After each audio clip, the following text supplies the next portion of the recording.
Gomez here, who hasn't played football now for months, and he's not. I like Joe Gomez, but he's not a backup to Canate, a full informed Canate. So as far as the signings go, sorry to go back to your point, I don't think he's in full control, but absolutely will have had a say in them, and I'm really happy with the signings. Just to pick up on a point as well, prior to the Isak signing and prior to all those signings, we lost Jota, and a lot of us fans, and I will say I've been a fan since the literally the early 80s, 1980. I share a season ticket because I can't afford a full one, and I go every single home game that I'm allocated. And most of us rational fans, not the modern day, let's get him out now, will say that as soon as the Jota incident happened, we just said, right, almost a free hit this season, almost, because we cannot know the impact that that's going to have. So signings or no signings, I was laughing my head off in the summer when I go, look at it, let's just give them and I will say you guys at talkSPORT absolutely were all over it as well, Sky especially. Let's just give them the league now, Not a chance. That was never, ever, ever in my mind. You don't change that many players, have the chances that you've had, and then say, oh yeah, let's just give them the league. Yeah, that was Rory Jennings next to me. Jonathan, great call. Honestly, appreciate it. Thank you very much. Great call. It's just kicked off in the game between Luton and Forest Green Rovers. It's so weird, honestly, to see Jack Wilshere versus Robbie Savage. The Moose is watching the game for us. Take it away.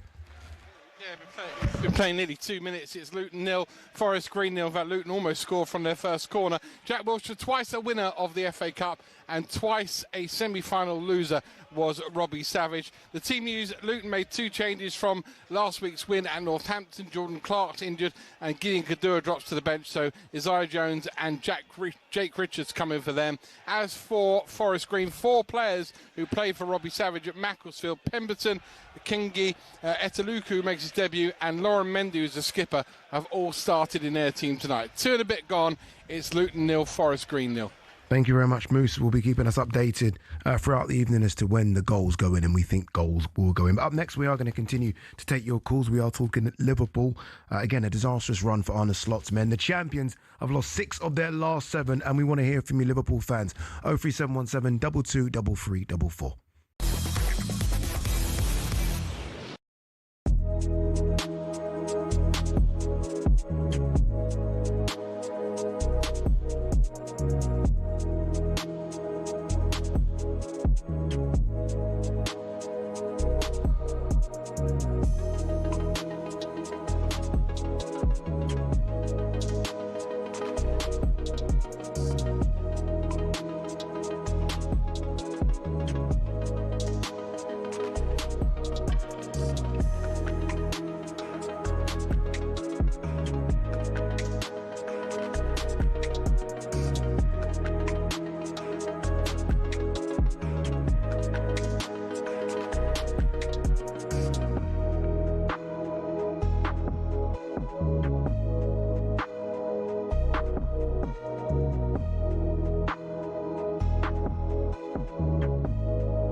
Premier League's profit and sustainability rules are sold to us as financial fair play, a way to keep clubs from going bust. But there are those who feel it's starting to look a lot like a system that protects the big boys and keeps the rest in their lane. Here's how it works and why people feel that way.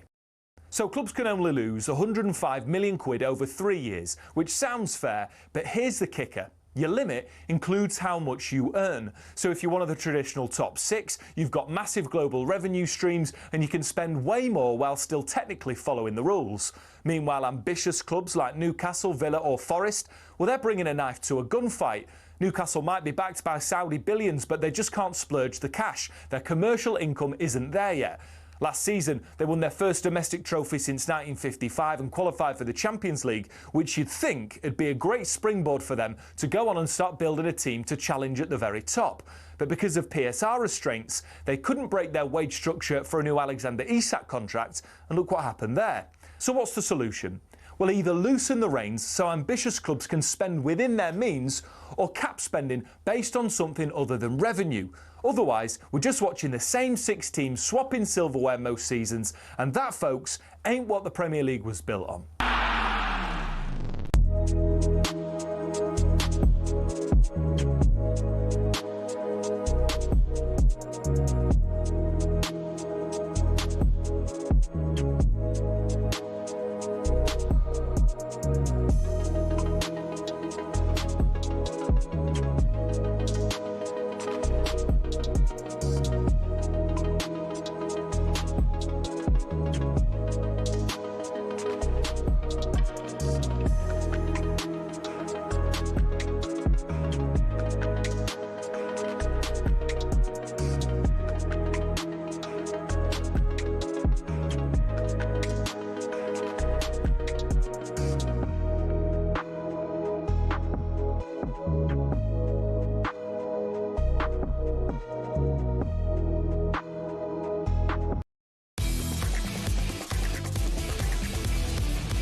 It's finished. Arsenal 1, Crystal Palace 0. Palace huffed and puffed, but didn't register a shot on target in the end. The best start to a season defensively in their history really isn't a fluke either. This is quality players and a team from front to back that organise themselves. Arsenal will not always go out and score threes and fours as we saw at the weekend. I think generally speaking they've got enough in their team to nick goals.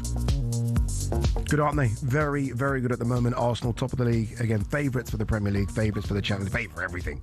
They're in. The latest episode of the talkSPORT Daily Podcast sees Hugh Woozencroft, Darren Lewis and Danny Murphy discuss the brilliance of Arsenal's defensive record, where they've conceded just 3 Premier League goals, and ask if it matches up to the greatest ever defence in the division. In this clip, Danny Murphy was asked if the Gunners could beat Chelsea's record of conceding only 15 goals in the 04-05 season.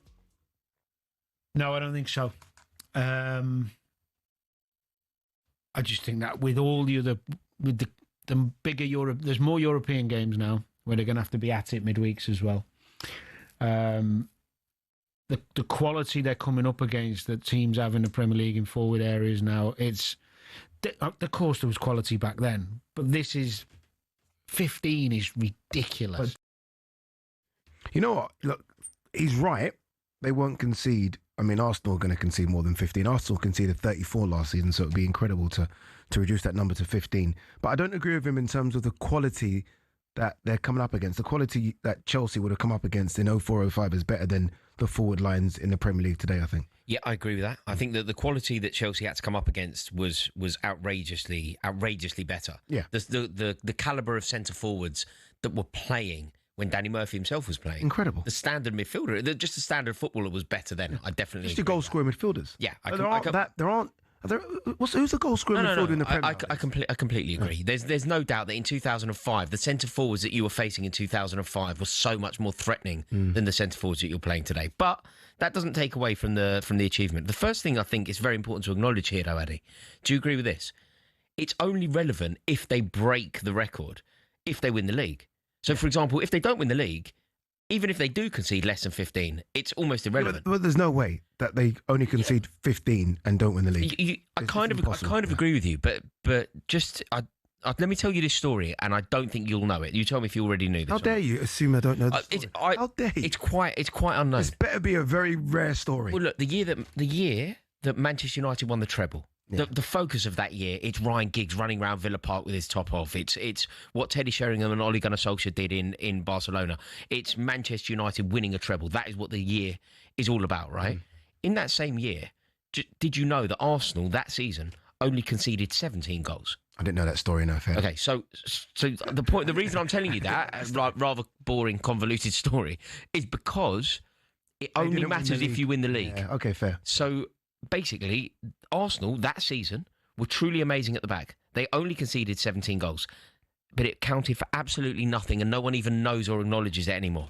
So this Arsenal team, if they were to get 15, 14, it only matters if they win the league. Otherwise, it's a stat that will ultimately be forgotten because history is always written by the winners. So let's assume Arsenal win the league. Then now let's talk about, can they concede less than 15? I just don't think it's possible. I just really don't think it's possible. And look, I guess we'll revisit this at the end of the season. Again, they've only conceded 3. They conceded 34 last season. What do you think they will concede? Because I look at that defence, and not just the starting 5. I think the starting 5 is incredible. I look at what can come in: Ben White, Mascara, Miles Lewis, Skelly. Like they've even got off the bench like depth to the point where you can change. Mascara came on against Liverpool. Saliba came off, and you think Liverpool going to go for it. You didn't even see a dip. No, I completely agree. And obviously the other thing to factor in here is the protection from Zubimendi and Declan Rice. Yeah, there you go. I think that it is an unbelievably compact unit, a brilliant defence, and annoyingly a defence I believe is going to now propel them to the league title. But 15 is something else. 15 takes you into a totally different stratosphere. And to be doing very well now, three goals conceded in 9, brilliant. More fire to you, good luck, right? It's really impressive. But just for context here, Mauricio Pochettino's Southampton team. You know the boys, Yoshida, Jose Font, Luke Shaw would have been in it, Fraser Forster in goal, Ricky Lambert's team. That Southampton team, after 9 games, conceded 2 goals. And ultimately, they obviously conceded loads and ended up finishing mid-table. So it doesn't necessarily, simply having a good start or a purple patch. But I think we know this Arsenal team aren't going to concede goals like that. No, they're not going to concede to the level of Pochettino Southampton. I completely agree with you. And I believe that, annoyingly, they are going to win the league. The reason I'm demonstrating it is I'm just suggesting it can change. You have a good start to the season, but ultimately a blip will come. And the second that the blip comes, at some point, Arsenal will lose another game of football. At some point, Arsenal will draw a game of football. Somebody will score against them. They will concede goals. At the moment, they look incredibly resolute. They look incredibly professional. Declan Rice is finding form like he demonstrated last year. Zubimendi won in the signings of the summer.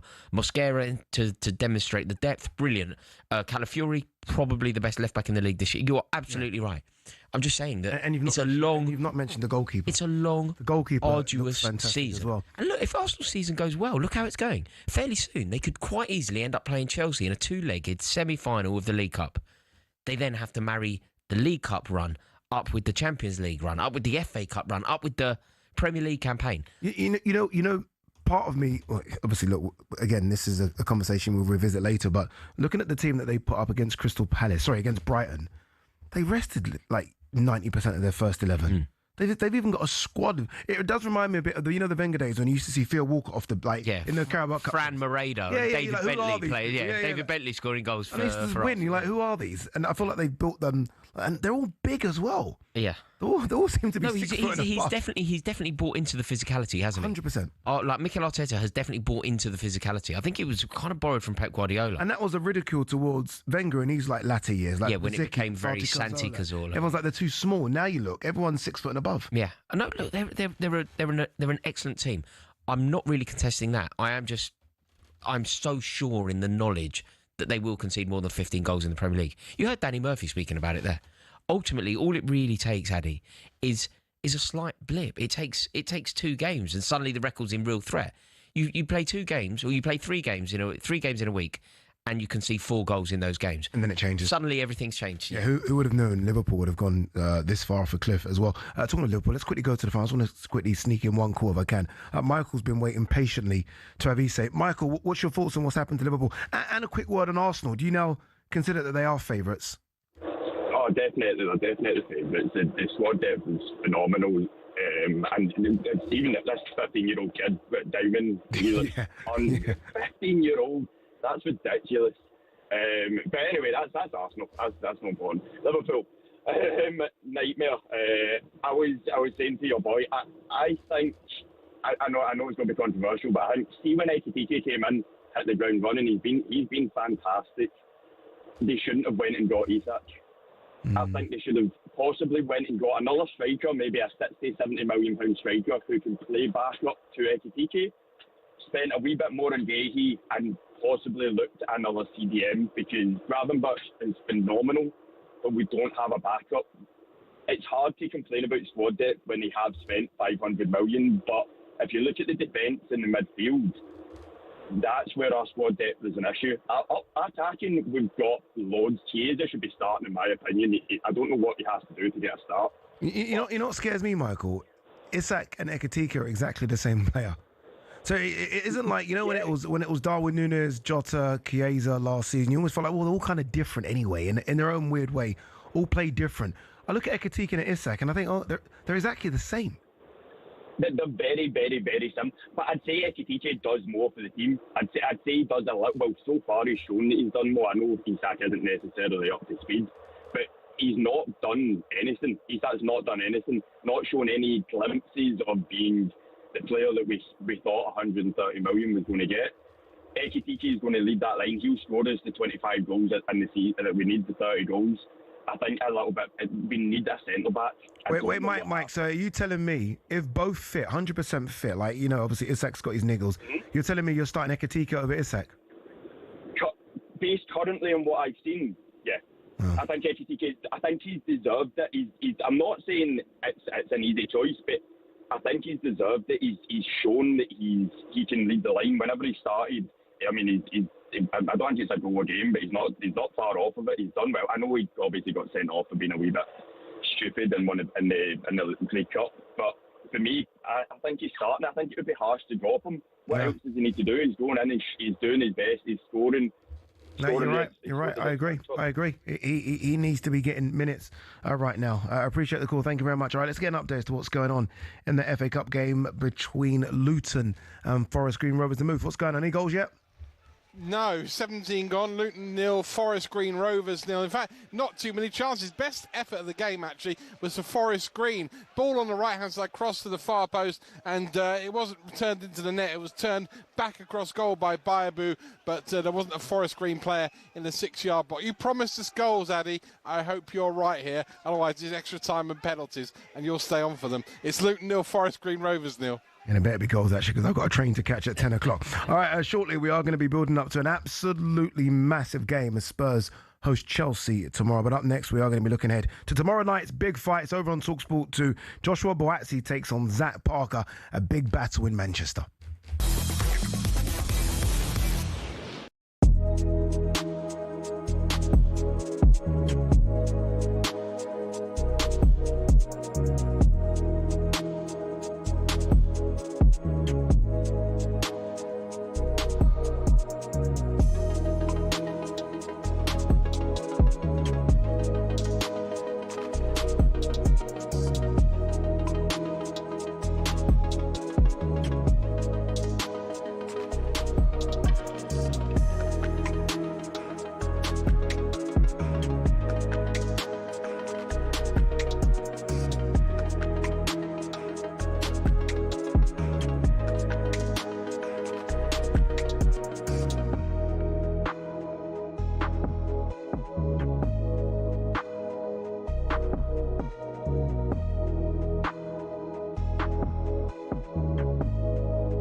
He needs the victory here, Joshua Buatsi, to keep his name in the mix. You know, it's the winner going on and the loser got to really get himself back in there, and it's going to be tough. This is a real career-defining moment for both these guys. Yeah, I think with every fight, we almost feel that the next fight is the biggest one that you're going to have and it's the most important one. So I think this slots in perfectly that it's a big fight. I know what's at stake.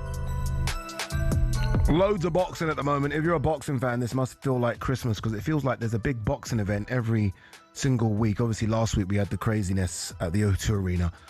Fabio Wardley versus Joseph Parker. This Saturday, tomorrow, it'll be live on talkSPORT 2. We go to Manchester, Joshua Buatsi versus Zach Parker. It's a light heavyweight card, really, because you've got Lyndon Arthur versus Bradley Ray as well. It will be live on the Zone, but the whole talkSPORT team will be up there. Adam Cattrall, Gareth Ed, David Spencer, Oliver, and the crew. Let's welcome in a man that I just want to see in the ring, if I'm honest with you. It's good that he's come on to talk to me, but I just want to see him fight. Craig Richards, how are you, brother? Is he there? We've got Craig. Yeah, I'm here. There you go. He's there. Can you hear me, yeah? I can hear loud and clear, Craig. How are you? How's things? So, all I'm seeing, Craig, is you posting photos of you training. I'm like, oh, there's something coming. There's something coming. Yeah. Craig, hold on 2 seconds, Craig. There's been a big goal in the FA Cup game that we've been covering. Luton versus Forest Green. Quickly, let's go to the moves. Who scored? Jack Wilshere's Luton are ahead. Luton 1, Forest Green Rovers 0. Lamine Fane with the goal. He just put one wide, actually, from a similar position. Ball played across him from the right-hand side. He's about 12 yards out. Naki Wells set him up, and he swept it beyond the keeper into the top corner of the net. Luton 1, Forest Green Rovers 0. Apologies. I feel bad every time I do that. Sorry, Craig. I had to cut across. It's a goal, isn't it? I have to quickly get an update. Craig, before we get into Buatsi and Zach Parker and the rest of that card, how are you, Craig? It feels like a while since I have seen you in the ring. I'm itching for you to get back in. How are you in general? I'm all good. I'm itching to get back in myself. You know, here, just ready to statements after statements, just want to get myself right in the big mix again. So that's why you see me just grafting hard, just ready for that phone call, that green light. Just come on, prove myself and shake up the division again. As we know you can do. Let's talk Buatsi, Zach Park. Obviously, Buatsi's coming off that defeat. It was like, let's be honest, it was a fight of the year against Callum Smith. It was a fantastic scrap, but ultimately it's a defeat which would affect him mentally. We don't know how it's affected him physically. But this is a step up for Zach Parker. You've been in there with Buatsi. You know how tough he is. Buatsi's still expected to get the big W on Saturday. Yeah, I would bet for him to get the big W Saturday.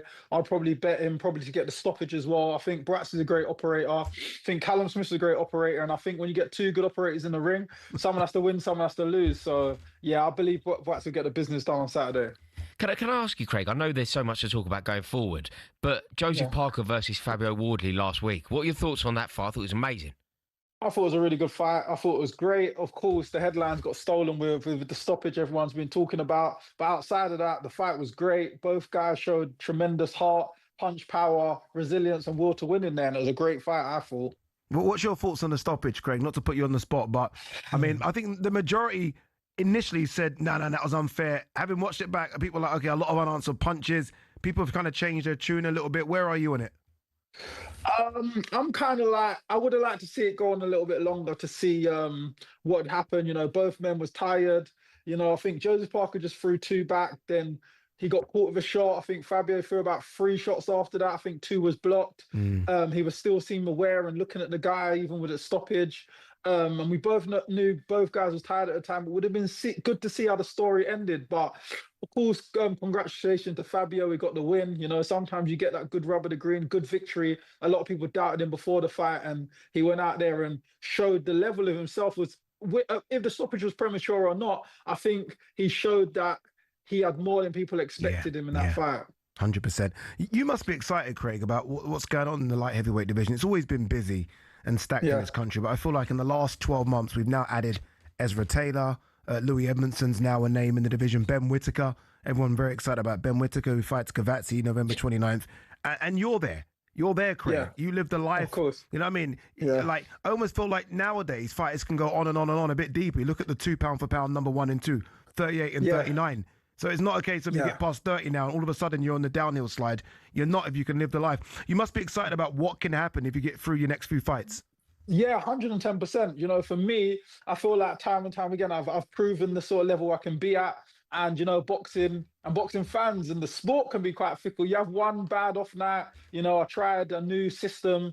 in another gym and didn't train how I usually train on an off night, and I came back, rectified that, and I want to build back off that to now with a point to prove. And I feel like I'm a major player and I've got a lot to show in the game, and I feel all my aspirations are still there, and I feel like I need to show the public that rather than saying that, show them that, and that's why I'm just itching to get out. And we're itching to see you. Let's hear quickly from Joshua Boakye. He was on Drive earlier this week and he spoke about that defeat to Callum Smith back in February.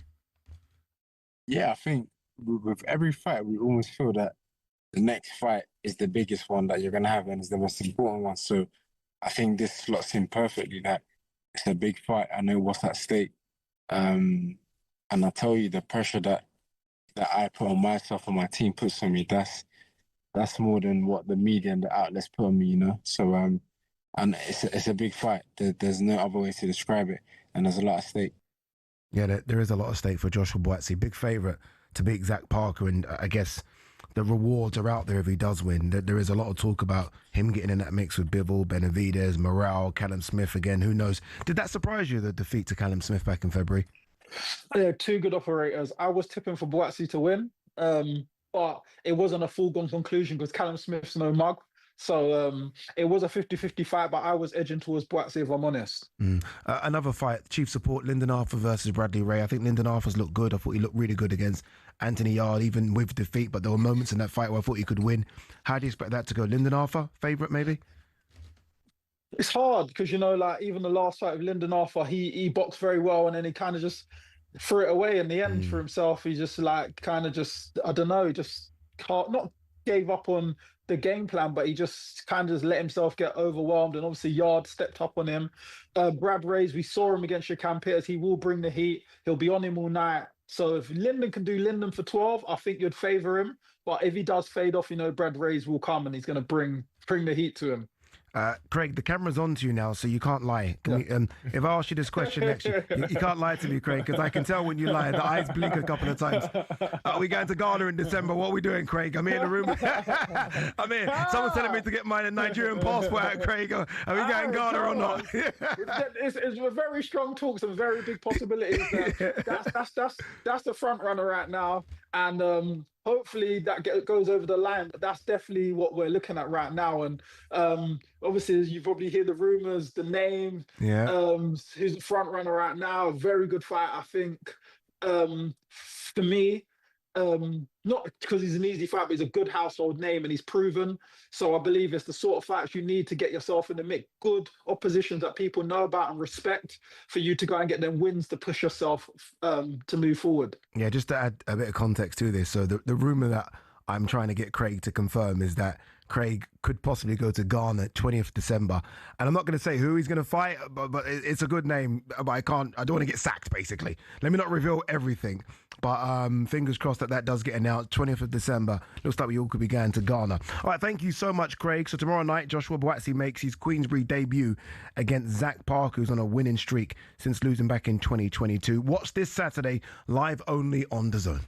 Boxing update on talkSPORT with DAZN, the global home of boxing. Sign up now at dazn.com/boxing. Never ever doubt your boy Ade. I said there'll be goals in the FA Cup game, and there's been more goals. Moose, who scored again?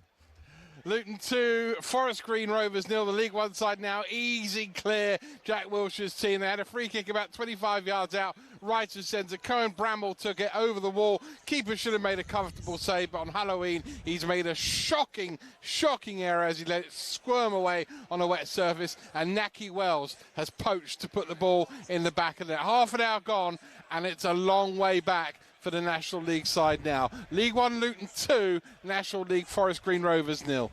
Yeah, that's horrendous from the goalkeeper. I've seen it again. It gets worse every time you see it, actually. In slow motion, really doesn't do the keeper any favours. All right, Wrexham against Coventry is about to get underway on talkSPORT 2. But up next, we're going to look ahead to a massive game on the weekend, Spurs against Chelsea.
Thomas Tuchel's busy trying to bring glory back to England for the first time since '66.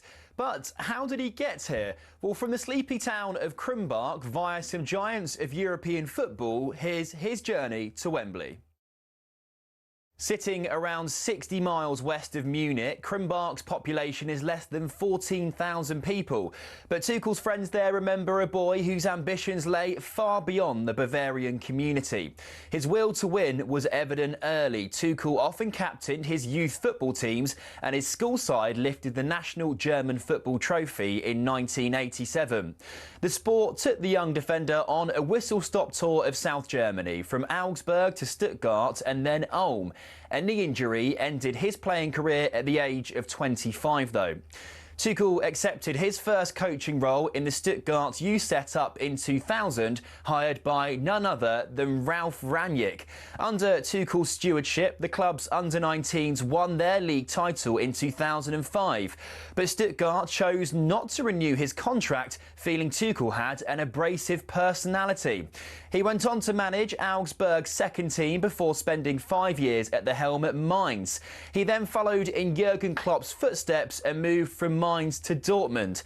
Here, Tuchel secured his first major silverware, the German Cup, in 2017. 8 more major trophies came next for Tuchel in just 5 glorious seasons. He won 2 Ligue 1 titles and a pair of domestic cups as PSG boss. At Chelsea, he famously lifted the Champions League, as well as a Super Cup and a Club World Cup, and he also bagged a Bundesliga at Bayern Munich. And then, 4 months after leaving Bayern, Tuchel was unveiled as England's new manager. I always wanted to come back to England. That was my big goal. I have the best memories of the country, of the league and of the players. The attitude towards the game, the attitudes from the supporters. Well, here's hoping Tuchel can finally drag England over the line at a major tournament.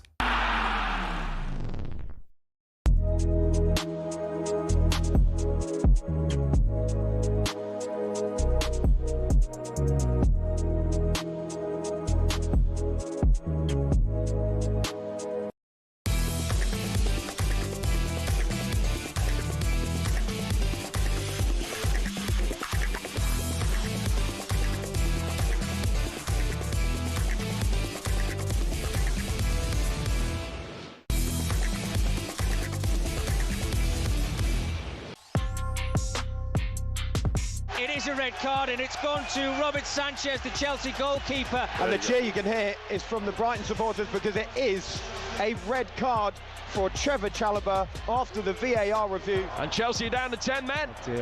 Joao Pedro sent off. He's got a yellow card and the referee has then shown him another and off he goes. He's already got a yellow, so he's getting a red. And Chelsea, once again, have a sending off in a game. And it's complete ill discipline, this. Yeah, very ill-disciplined Chelsea so far this season, but very good as well. Chelsea received 6 red cards in 14 matches this season, including one for their manager as well, Enzo Maresca. Was that against Liverpool, that one? Yes. Was against Liverpool, yeah, last minute. Yeah, that was actually a good red card. He'd probably accept that one, wouldn't he? Wouldn't complain about that one. He dived into the players, didn't he, and the fans. I mean, you take that one, don't you? Yeah, I think that one's understandable, and it actually made me like him. But the problem is there is a bit of an epidemic at Chelsea. Do you like him? No. Maresca, no, not really. Okay. No, not really. Not really. It's not about like, is it? What's he got to do for you to... Okay, why don't you rate him? I mean, you just think about some of the results that you've seen. I think Chelsea are a club at the moment. I mean, like right now, though. So not the results like throughout his tenure, just like right now, where he is as a manager at your club right now, is he not good enough? No, I don't believe he is. I don't think he is. I think if you look at where we sit in the league, we're sitting 9th in the league. You know, we've played 9 games this season. We're 9th in the league. Of course, that's not good enough. People want to talk about silverware, the silverware that we won last year, but it massively papered over the cracks. You know, winning that Conference League, I was very happy at the time.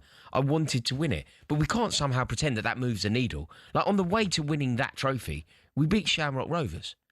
Like, I genuinely mean this. On the way to winning that trophy, we played a team that I've never heard of. Have you ever heard of Noah?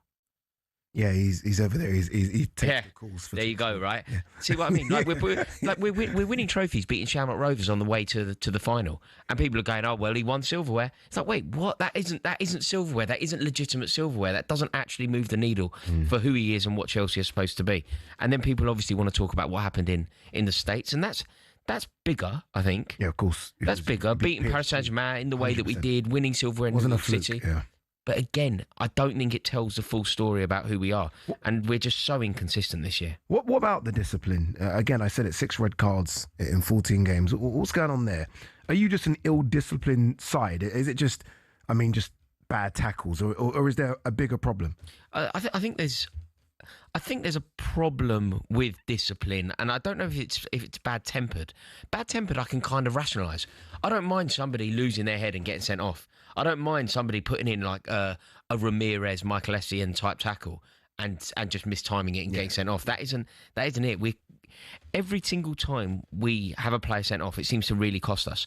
So I don't know. We played Brighton. I'm pretty sure that we could have got something out of the game if we didn't have somebody sent off. When we played Manchester United, I'm pretty sure that we would have beaten Manchester United that day if Robert Sanchez didn't get sent off. Yeah. But then in that game, though, by the way, when you want to talk about Enzo Maresca, if you look at the way Enzo Maresca dealt with having a man sent off, if you look at the way that he spoke about how we were to approach the game off the back of having someone sent off, Robert Sanchez was sent off after a few minutes. And Enzo Maresca in his post-match press conference went, the game was over after someone was sent off. You're like, wait, what? The game's just started. Your job here is to find a way. He went, yeah, what do you want us to do? We had 10 men. After 3 minutes, he took off all our attacking players. Then Casemiro gets sent off. And I tell you what, any Man United fan that was at that game, they'd be sitting in the Stretford end, and the second that Casemiro got sent off, every Man United fan would have said to his mate and gone, I'm glad they took Cole Palmer off. I'm glad they took off all of their attacking threat because we now are down to 10 men. It's 10 versus 10. And if we had a more attacking, unpredictable talent on the pitch, maybe we get something out of the game. The simple question is this, Ade. Chelsea are undoubtedly a top 10 club in Europe. Is that fair to say? Yeah. Top 10? Yeah. I could, off the top of my head, list 10 better managers than Enzo Maresca. So we are a bigger club than Enzo Maresca is a manager. Okay, fair. Let's hear from your manager of this talk about discipline. This is what he's had to say about the side's recent red card problem. No, but I don't need to speak with Liam. Anyway, I spoke with Liam, but Liam he knows everything. He's aware of the situation. He knows that he made a mistake, and full stop. No more than that. Do you think the players appreciate you being as open and honest as you were on Wednesday night? This is a question for them. The problem is that when I say that there is no concern about red card, no concern. If I say that we need to avoid red card, we need to avoid red card. I say what I think is correct to say. Sometimes we had red. What's interesting there, Ade, when you're listening to him speaking, over the years, think about Chelsea managers, think about the way that they would talk, think about the way that they would invigorate the fans, become really relatable and almost make us feel like they are fans, but in that privileged position. You're listening to him there. He's the most uninspiring man I've ever heard speak. I'll tell you what you do not do. You do not follow that man into a war. And often, Diego Costa spoke about leading the line for Chelsea. He would say it's a war. You need to be ready to go. You need to be ready to have it. When you listen to Enzo Maresca speak, it just feels so insipid. It feels flat. It feels lacking in passion. And I just don't think he's a particularly good manager. Ultimately, where do you think he ranks? If you think about where Chelsea are as a club, and I'd say top 10 clubs in Europe, I would say that Crystal Palace... Okay. No, flip that, because top 10 in Europe is quite difficult. Where do Chelsea rank in the league? Because then it's easier to have this discussion. I would say definitely fourth, arguably third. Okay, well, in terms of the there status. are clearly 5 better managers than Enzo Maresca. Of course. Yeah. And you probably could double it.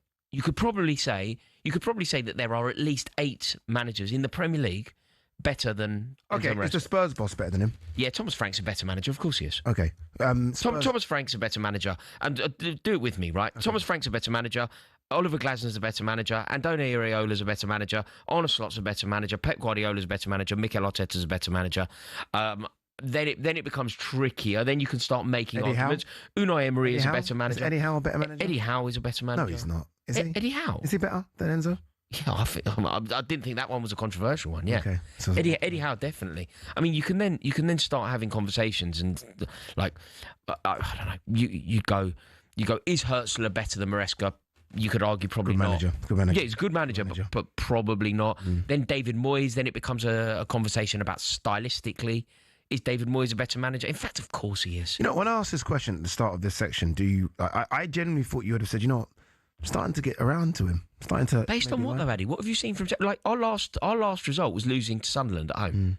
Like, what on earth have you seen in Enzo Maresca's Chelsea team this season? We beat Liverpool, but that result has been painted in a slightly different colour subsequently. There is a part of me that feels he's very unlucky defensively, all the injuries defensively, but then I also feel like... What decision making? Well, it's just some of them have been injured. No, but if you look your best defenders have been injured. Yeah, but if you look at firstly the way he sets up the defence, firstly the way that he persists with playing without his best player for the majority of the season in Cole Palmer. He what, sorry? He's been without his best player for the majority of the season in Cole Palmer. Yeah. I'd love to know what his preferred front three would be, because I feel like he's not had the opportunity. Yeah, I think it would be João Pedro, Estevao, Cole Palmer. Estevao, you think Estevao? I think so. I think he's a superstar. Okay. Estevao. I thought you might have said João Pedro, Cole Palmer, and Delap through the middle. No, I don't think Delap's ready. I like Delap. I think it was a good signing, but I don't think he's ready. But then you could say that about every player that Chelsea have signed, because we now almost exclusively only sign children. We exclusively sign. You think that's the part of your discipline problem? The fact it is like an under 21. It's not only that young players do that. It's that there isn't a 29-year-old. There isn't a Michael Ballack, a Frank Lampard, a Michael Essien, a Thiago Silva. There isn't somebody to just make sure that the young lads keep a lid on it. Look, I've got no issue with being a little bit filthy. I've got no issue with fouls. I've got no issue with physicality. But don't get caught. And look at what Liam Delap did the other night. It was just like, mate, are you dumb? Like, what are you doing? Yeah, and I look at your captain, who I think's a phenomenal player, by the way, Reece James. But he's never going to be one barking orders to other people, is he? No, he's a captain in a different way. Like he's a captain in a different way. I think you and I, Adu, we need to be careful, because the way that we see football kind of chimes and the with way one we another. see captains is changed. Yeah, like I will always appreciate a blood, sweat and tears captain. Yeah. Like I always think of John Terry as a captain, Roy Keane is a captain, Steve Bruce is a captain, Brian Robson is a captain, Tony Adams is a captain. But there are other ways of you just named 7? You didn't name Steven Gerrard. Steven Gerrard is a captain, no doubt. Steven Gerrard is an icon. I didn't mean that with any sneer whatsoever. I just think that there are other ways. For example, N'Golo Kante was a leader, but he was a leader by example. He wasn't a leader in terms of geeing people up. Yeah. He was a leader in a different way. And I think Reece James fits that mould more. Yeah, possibly does. We are going to speak about Spurs a bit later as well. In fact, after this. But let's get a report. It's half-time in the game between Luton Town and Forest Green Rovers. The Moose. League 1, Luton 2, Forest Green Rovers of the National League 0. So Jack Wilshere has it well over Robbie Savage at the moment. The first goal came from Lamine Lamé. It was a good move. It involved Richards on the left-hand side, and also it involved a good little pass from Naki Wells and was swept into the top corner by Lamine Famé. And then the second goal came from Wells himself. It was a free kick about 25 yards out by Kyan Bramall. The goalkeeper has got to not only save it, but hold it. He couldn't, and he didn't, and it came out to Naki Wells, who from no more than about 4 or 5 yards out poached the ball home into the back of the net. There have been odd chances for Forest Green Rovers, but to be fair, they don't look good enough here to mount a second half comeback. At the break, Jack Wilshere, 2 times winner, will be well happy. It's Luton 2, Forest Green Rovers 0. Yeah, a long way back from Robbie Savage in that one. Surprised, certain players that you never thought would be managers. And good managers. Robbie Savage has actually proven himself to be a decent manager. You're not surprised to see Robbie Savage on the touch? I'm very surprised to see Robbie Savage. I'm not at all surprised to see Jack Wilshere. Yeah, okay. Jack Wilshere, I think, it makes complete sense to me when you think about the way that he spoke about the game. I've listened to him over the years on talkSPORT. I thought he was so articulate, so insightful, and a brilliant, brilliant footballer who clearly has those transferable skills. Yeah, any player that kind of plays under those type of managers, like any player now that plays under Pep, I just expect him to be like to be able to become a manager. Yeah, I kind of know what you mean. You know what I mean? Jack Wilshere, when he used to sit in this very chair, he would speak about football and he would see things in games that just made you think that there was a natural trajectory for him would be to go into management. And I hope it works out for him. Same, good club, Luton. It really does. Good luck, good really support, do, so good luck to him. All right, up next, we're going to continue to look ahead to tomorrow's game, and we're going to discuss Chelsea's opponents who are doing really, really well under their new manager, Thomas Frank. We're going to talk Spurs.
Kudus comes back in on his left foot, draws the ball down low to the left, and produces a brilliant finish. In by Tell, hit by Polina! He's put it in the bottom corner! He gets hold of it. Reece James smashes it home. Chelsea lead 3-0. It's come out to Moises Caicedo! Oh, he's rifled it in! What a strike! Should be a good game this one. Tottenham versus Chelsea. Always good games. Fiery off the pitch. Certainly fiery on the pitch. It was fiery today as well. talkSPORT Breakfast, because earlier on today there was a war of words between Chelsea legend, former captain John Terry, and former Spurs midfielder and breakfast host Jamie O'Hara. Let's listen in. You know, everyone sees Tottenham as a cup final in London. Chelsea treat it as a cup final. And, you know, recent success, Chelsea obviously have become a big football club because of the investment that they got from Roman Abramovich. And they bought the league. They bought a load of amazing players, and fair play to them. But what do you mean, bought the league? Well, they bought the league, didn't they? They bought the league. Chelsea weren't bigger than Tottenham before Chelsea. Oh, wasn't there? What, the Dennis Wise era? No. Jason Cundy era? No. No. We've had this message, mate, in response this morning from a certain Chelsea legend. Take it away. There we go. Morning, Gabs. What on earth is he on about this morning, O'Hara? Even using those two words together, Spurs and globally, should never be in the same sentence ever again. Mate, they're still doing their pre-season tours around North London. Absolutely ridiculous. Also, I've been invited to the game by Tottenham the weekend. So it's a 5:30 kickoff. They've asked me to get there at 5:29, and they've said they'll take me round the trophy cabinet and they'll have me in my seat by kickoff. That's how miles off it they are, mate. What do you think of that, mate? Obviously, John Terry, coming in with a smoke. I get. Listen, JT, he played in the era when they were big, and had Roman Abramovich, and he was unbelievable. But I'm talking before then. They were nowhere near as big as Tottenham. They weren't. Roman who? Can we play that again? Roman who? Abramovich. Who? Roman Abramovich. Roman Abramovich. Never heard of him. That was good from John Terry, wasn't it? Yeah, very funny. 5:29. Very funny. I'll be sat in my seat. Yeah, with room to spare and all. Honestly, though, answer that, what he just said there. Before the money, obviously, look, Chelsea were winning FA Cup, so I remember that before the Abramovich money, but who were the bigger club in London? Who were the bigger club? It's such a convenient Who were the bigger club? No, who were the bigger club? Let's discuss it. Let's discuss it. Let's look at... Not the discussion. Who were the bigger club? Chelsea or Spurs or the Abramovich? I'll present you some facts, you decide. I got it. So let's look at Chelsea versus Tottenham. Let's look at the record. Let's look at the history of the clubs. And let's look at it pre-Abramovich. Let's look at the 10 years prior to Abramovich taking over at Stamford Bridge. How many trophies did Chelsea win in the 10 years before Abramovich took over, compared to how many trophies did Tottenham win in the 10 years before Abramovich took over? He wants to make it all about Roman Abramovich, but I tell you what, we could take it back a generation. We could talk about Mark Steen scoring winners against Tottenham. It didn't matter how good Tottenham were. It didn't matter whether they had their famous five: Ilya Dumitrescu, Nick Barmby, Jurgen Klinsmann, Teddy Sheringham. They got beat by Chelsea. That was a guarantee. It doesn't matter whether it doesn't matter whether it was Bernard Lambord scoring a winner at White Hart Lane. It doesn't matter whether it's Torre Andre Flo scoring a hat-trick at White Hart Lane. It doesn't matter whether it's Roberto Di Matteo scoring from 35 yards at White Hart Lane. It doesn't matter whether it's Bjarni Goldback scoring an absolute thunderbolt at White Hart Lane. Chelsea, pre-Abramovich, would always beat Tottenham. Eddie Newton scoring winners at White Hart Lane. It doesn't matter what era it was. Chelsea will always beat Tottenham. Tottenham have won, 3 trophies since 1991. 1991 is a lot before Abramovich. Roman Abramovich. Abramovich. So I present it to you. Tottenham are a big club. I've never ever denied. I have a lot of respect for the institution of Tottenham. They're our biggest rival. I hope they lose every week. But I respect who they are. I understand why they would be perceived to be one of the bigger clubs. But they have absolutely no foothold. Like, the reason that they consider themselves to be a big club, it's like we're the first club to have won a double. It's like you today, people that talk to me today, Jamie O'Hara, for example, will tell me Tottenham are a big club because his great-granddad saw him win a double. Yeah. His great-granddad saw him win the double. It's like Danny Blanchflower, man. It's like I'm not about it, to sit on the radio station and stick up for Spurs. I just asked you a simple question. No, but that's what it is. You got Tottenham.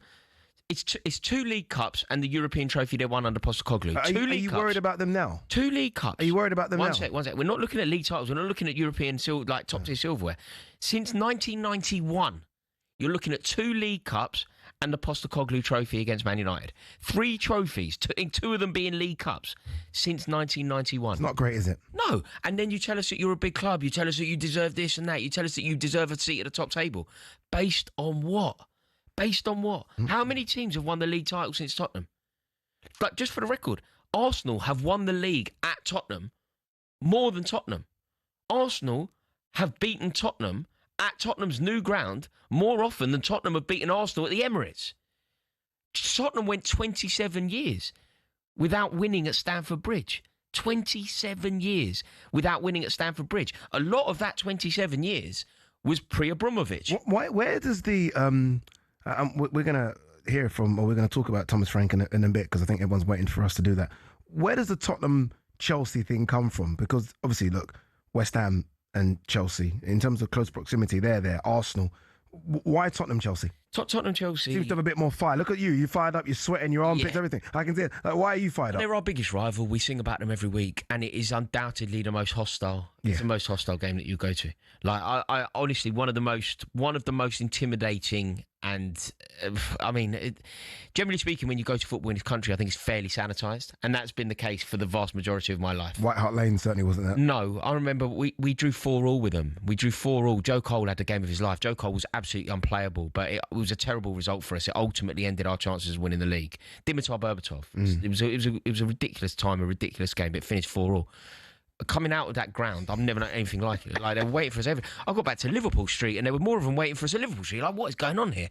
I think a lot of the rivalry is born out of an aggression that you don't necessarily feel anywhere else. And that is something that would go back certainly at least one generation, possibly 2.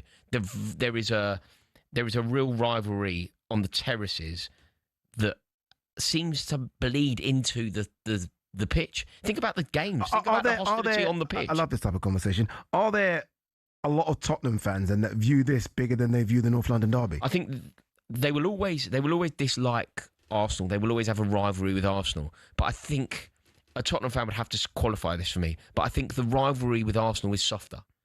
I think when Chelsea go there, there is more of a spring in your step. I think it is a more hate-filled atmosphere. I think there's a saying that Tottenham fans have, and they say something along the lines of, we hate... One second. Can we say this? I think so. You sure? We think so. It's not good enough. No, I'm pretty sure I'll say it. Okay, get ready here, Ollie. Get ready, our producer. A Tottenham fan motto is something along the lines of, I hate Arsenal because I'm a Tottenham fan. I hate Chelsea because I'm a human being. Okay. That's their kind of approach. All right. And they do certainly have the rivalry. I mean, they mock us because we sing about them.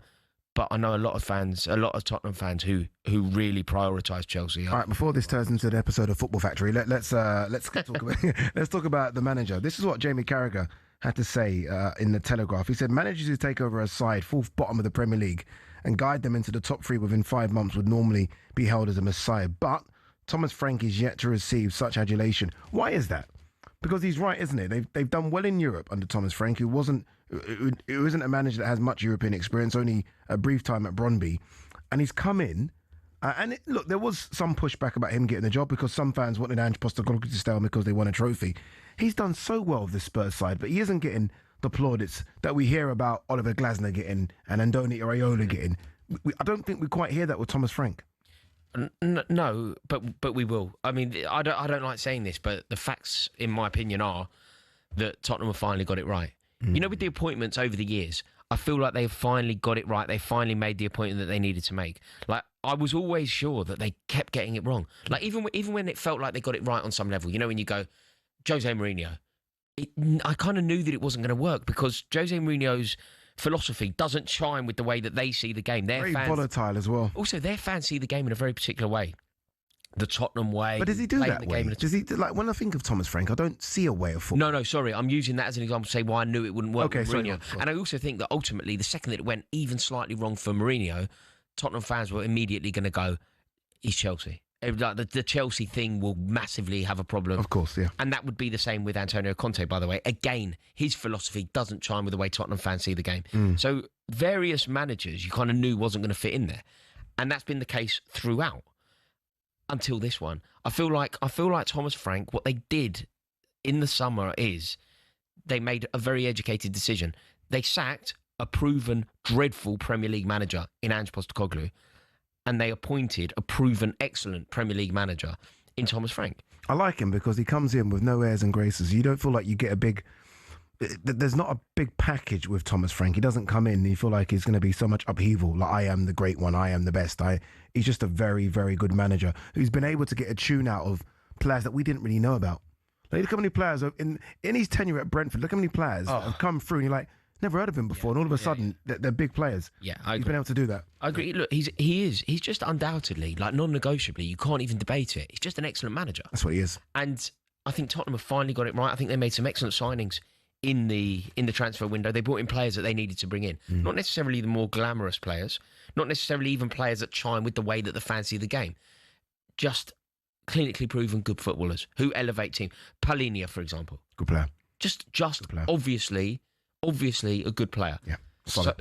And knows the Premier League. Let's and not knows forget the his Premier time up League. front. I think Tottenham, it's very rare that I say this, and I think this will pay credit to how highly I rate Thomas Frank and also how worried I am about Enzo Maresca. Okay, how do you think it plays out then? Because this is the worry. From what you've said about Enzo Maresca and the praise you're giving Thomas Frank, how do you think it plays out? Well, do you know what my worry is? Basically, logic, if I'm being totally rational about this, I'm worried. But it's Chelsea playing Tottenham. And far worse Chelsea teams than this Chelsea team have beaten far better Tottenham teams than this Tottenham team. Like, remember, no matter what they did, we battered them 5-1 at Wembley, scored 6 at the Lane. Like, we are better than them. But that's kind of what I'm using here. I'm kind of going, well, I remember when we beat them 4-0 twice in 3 days. Do you know that? Do you know when I was a kid, we beat them 4-0 twice in 3 days? Jimmy Floyd Hasselbank scoring a perfect hat-trick in one of them, and we then knocked them out of the cup. 4-0 twice in 3 days. How does it play out, Mr. Jennings? So it's Chelsea-Tottenham, and therefore Chelsea will win. But it's as tight as it's ever been. All right, don't miss the game day phone with Jamie O'Hara and Rory Jennings. Tobias, I'm sitting with O'Hara watching this game. It's going to be so good. From 5:30, we're going to be reacting, or they're going to be reacting to the 3 p.m. games and keeping you up to date with Spurs against Chelsea. You can remember, you listen on your way back from the footy, or you can watch the drama and passion unfold on YouTube, as well as your smart TV. All right, over on talkSPORT 2, the Championship League leaders currently 1-0 up against Wrexham right now from Mason Clark with the goal. But up next, we're going to be taking a look at Nottingham Forest against Manchester United tomorrow.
left-footed delivery towards Wood. He's beaten the goalkeeper to it. He's headed it in, and this one will count surely. Chance into the box down the left side. Send it back for Chris Wood, and he finishes it off with a brilliant one-touch finish. Casemiro looking for Maguire, and Harry Maguire has put Manchester United in front. Double save, and then Šeško turns and smashes it in, and Manchester United are back in the game. Some say Man United are back. Not just back in the game, but back in general. Ruben Amorim's having his best run as Manchester United boss. Well, Ruben Amorim, it'll be a year tomorrow, wouldn't it? Since he's been at the club. Is it tomorrow? Out of 10. I mean, out of 10, it's pitiful, isn't it? Go on, what? I mean, out of 10. Out of 10, it's been a terrible year. It's put a 3. He could have been sacked. He probably should have been sacked. Yeah, it's been pretty bad. We can't somehow pretend that because he's had a decent 3 games. Yeah. It's been a terrible year. It's been the worst. In fact, it's worse than 3. It's been the worst year of Manchester United's history since I've been alive. It's been an atrocious year. Hang on. It's the worst. It's a 1. It's a 1. I was just thinking, I thought a 3 was quite generous. Yeah. It's a 1. They lost to Tottenham in a European final. Incredible. They lost to Tottenham in a European final and they finished in their lowest position ever in the Premier League. And losing to Tottenham in a European final is actually a disgrace. Like, Manchester United should have made light work of that. Forever, Tottenham fans will now sing about that. They managed to lose to Postecoglou's Tottenham. That was the day he should have been sacked, in fact. All right, let's hear from the Manchester United manager. This is what he said about his time at Manchester United so far. Was a journey. Was a big journey. Was tough. Was really tough. Good moments, bad moments. I learned a lot. That is really important. I found out that even in my lower moments, I can stick with the things that I believe, and that is a good thing to for anyone to understand that. Today, the answer is different from 3 weeks ago, so it's important to understand that. So it's one of the biggest honors of my life to be here, and I want to continue here for many years. I'm going to get Rory's reaction to that in a minute, but there's been another goal in the game between Luton Town and Forest Green, and some Forest Green fans would have been hoping maybe they could have got their way back into the game, but the tie's over now, isn't it, the Moose? It certainly is. Luton 3, Forest Green Rovers 0. A second for Nahki Wells. Isaiah Jones won the ball far too easily, about 5 yards outside the Forest Green penalty area on the left-hand side. Went in field, looked like he was fouled. The referee played on, and eventually Lamine Fame, as the keeper came out, so just lifted it over the keeper. And Wells had a tap in that you, me, and even Rory would have put into the back of the net. The FA Cup has no magic this evening. It's Luton 3, Forest Green Rovers 0. I don't know if you would have scored that, Rory. It kind of very bobbled. much my range, Very generous, actually. No, it bobbled a bit in front of him. I'm not quite sure. Hey, I'm not having it. You stick it away, Moose sticks it away, and I sky. What, because you play 5-a-side in the Tesco shed end? Is that what you? Yeah, mate. Scoring at the Tesco end in Clerkenwell. Well, that's what the dreams are made of. Indeed, it is. Ruben Amorim there speaking about his time in charge, and like one thing you will say is that he's been very honest since he's come to the club. When players are not performing, he's been honest about that, honest about where the club is, honest about his own performances as a manager. But obviously they need to get better. But are you not starting to see a bit of a U-turn in performances? Yeah, they've had 3 really good results. Big ones as well, though. Yeah, one of those 3 I think is exceptional. I thought Brighton was a big result. Well, there is a definition where Brighton is the most important. Brighton is the one that actually tells us that something has changed. Yes. Obviously, we saw them beat Chelsea fairly recently. They beat us, and then off the back of that, they lose to Brentford. So beating Liverpool, they're then playing Brighton. Brighton is the one that actually signifies that something has potentially shifted, something has potentially changed, and maybe there is a new dawn. But I do think that people are just so quick. Like some people are talking about Arne Slot being sacked off the back of winning the league at Cantor last year, and other people are now telling me that Ruben Amorim is a good manager and the right manager for Manchester United off the back of presiding over their worst season ever. And it's not like this season started well. Like, it feels to me like it was only yesterday that we were watching him nearly crying in the dugout against Grimsby. It feels to me like just yesterday that we were watching them get beat by Brentford. So let's see. Let's see how this goes. I like Ruben Amorim. I do like his honesty. But ultimately, is he good enough to manage Manchester United? The office of Manchester United manager has to be, top 5 managerial jobs in the world? Bigger. What, top 3 managerial jobs in the world? Massive. I've always said I think it's too big for him. And I didn't mean to be, some might have said it's disrespectful to him, but I just don't think you could have chucked Klopp or Guardiola in, and I think it would have been too big for them. I just think it's too big for them. No, but if you think that the Manchester United job is the top 3, top 5 jobs in world football, so what's it comparable to? The Real Madrid job is probably the Real Madrid, Brazil, the Brazil national team, the Real Madrid club team, and Bayern Munich. Is it? No, bigger than that. Bigger than Bayern Munich. Liverpool.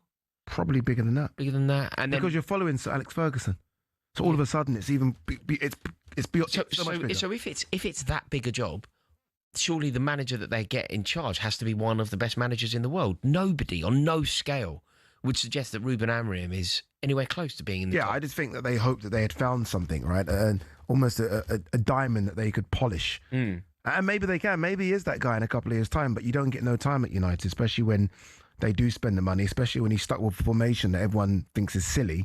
But credit to him, he's not changed his policy. He's stuck with that formation, whether or not he's got the players to get him out of it. I like what he's done with the front three. I mean, all of a sudden it's got legs and it's got youth and it's got goal scorers in Mbermo, Cunha and Seshko. That's a good front three. I think the midfield will sort itself out in the summer, maybe earlier. Casemiro scored, which is crazy, but he has to go. Fernandes looks like he could be on his way to Saudi as well. I feel like he's turning things around. And even the goalkeeping situation. Onana was awful. Yeah. Probably one of the worst goalkeepers I've ever seen. They've changed that as well. Look, there are certain things that he has done well, but it's disingenuous for us to cherry pick all of the good things that he's done in recent times. He was still the manager that was in charge of Manchester United when they lost a European final to Ange Postecoglou's Tottenham team. And finished lower than they've ever done. And look, things are going relatively well at the moment. They're winning games, fine. But you know this thing that he even spoke about there? He said, even when things are going wrong, I stick to my principles. That's all well and good. But this lack of pragmatism, this dogmatic approach to football, this only one way to play, crazy, isn't it? It's so short-sighted. I also have genuine reservations that Manchester United will ever really be able to operate as a 3 at the back kind of team. Like the traditions of Manchester United, who they are, what they represent, is 4 at the back. Like I've heard Paul Scholes talk about this at great length when I watched the overlap. And he said that when he was at Manchester United for all of those years, occasionally they would try things, occasionally they would experiment, and they did occasionally go to 5 at the back. But it never worked. It was never in their DNA. It's not who Manchester United are. And obviously Ruben Amorim's entire philosophy revolves around that 5 at the back thing. Yeah. And it just doesn't make sense to me, Ade, because when you think some of the greatest managers in the world are pragmatic, they find a way to win. They amend their system. They do different things. It just makes no sense to me that Manchester United's greatest ever manager, Sir Alex Ferguson, if Manchester United were playing away in the Ataturk in Istanbul, they go to a 5-man midfield, 1 up front. So he likes to play 4-4-2, but they're in a very tricky situation. Ferguson amends his principles. He takes off a centre-forward, he takes off Mark Hughes, or he takes off Eric Cantona, and he brings on an additional midfielder in order to shore it up in the middle. On comes Brian McClare. Ruben Amorim, who isn't fit to lay Sir Alex Ferguson, obviously they're not even comparable in terms of what they do. They don't even do the same job. Like they're so far removed from one another that we shouldn't really talk about them in the same sentence. But Sir Alex Ferguson is prepared to amend his system, and Ruben Amorim isn't. Ruben Amorim goes, "This is the way I play." You're like, hang on a minute. Sir Alex Ferguson likes to play 4-4-2, but he's just gone to 5 in midfield because it's a tricky game. You like to play 5 at the back. You're losing. You're getting slapped up on a regular basis by sides like Brentford, and you're not ready to amend your system. Who do you think you are? I think it's Ruben Amorim. Sean Dyche is now the man in charge at Nottingham Forest. A good win for them in Europe. Then they got beat by Bournemouth, which was always going to be a tough game. Bournemouth, one of the best teams in the league.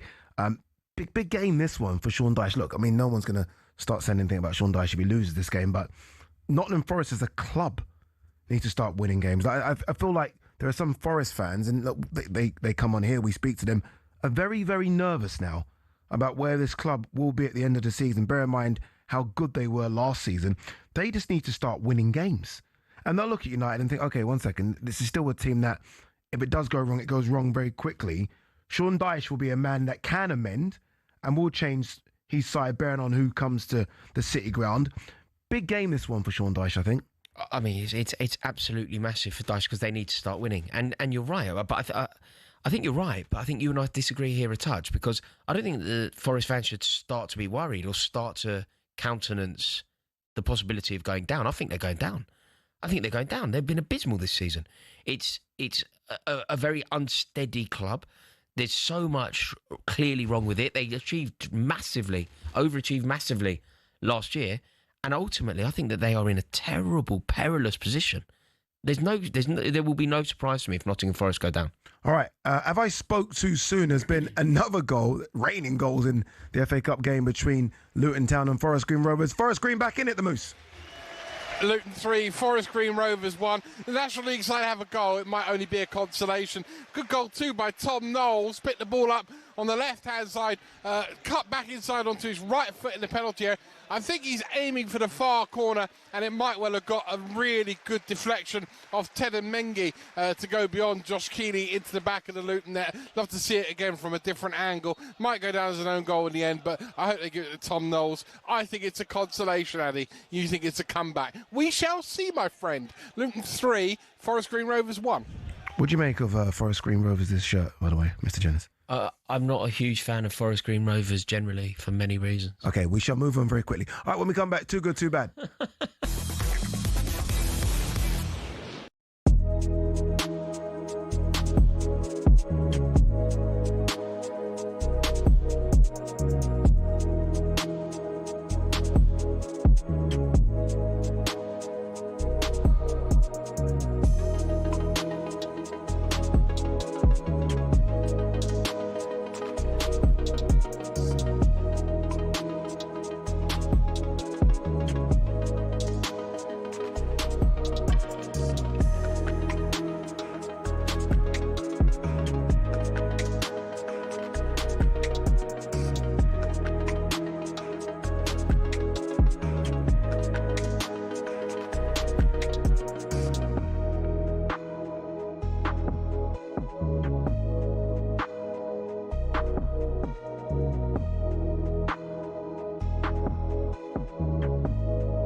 Good evening, famed footballers. Friday, Ade Oladipo, Rory Jennings. talkSPORT's final cricket commentary of 2025 sees England aim to sign off their one-day international leg of New Zealand with a consolation win. Live and exclusive coverage starts tonight on talkSPORT 2 and the talkSPORT Cricket YouTube channel at 12:30 a.m. with talkSPORT taking coverage from 1 a.m. to 6 a.m. After the match finishes, don't forget the Following On podcast, which is also available on the talkSPORT Cricket YouTube channel. You can watch that as well. All right, now it's time for this. Too good? Todd Bowley has become our sporting director. The man's never worked in European football before. So the fact that he's now in charge of this recruitment drive fills me a little bit with fear. Too bad. Going out and signing with Richarlison, it's huge, isn't it? He will certainly score goals for them.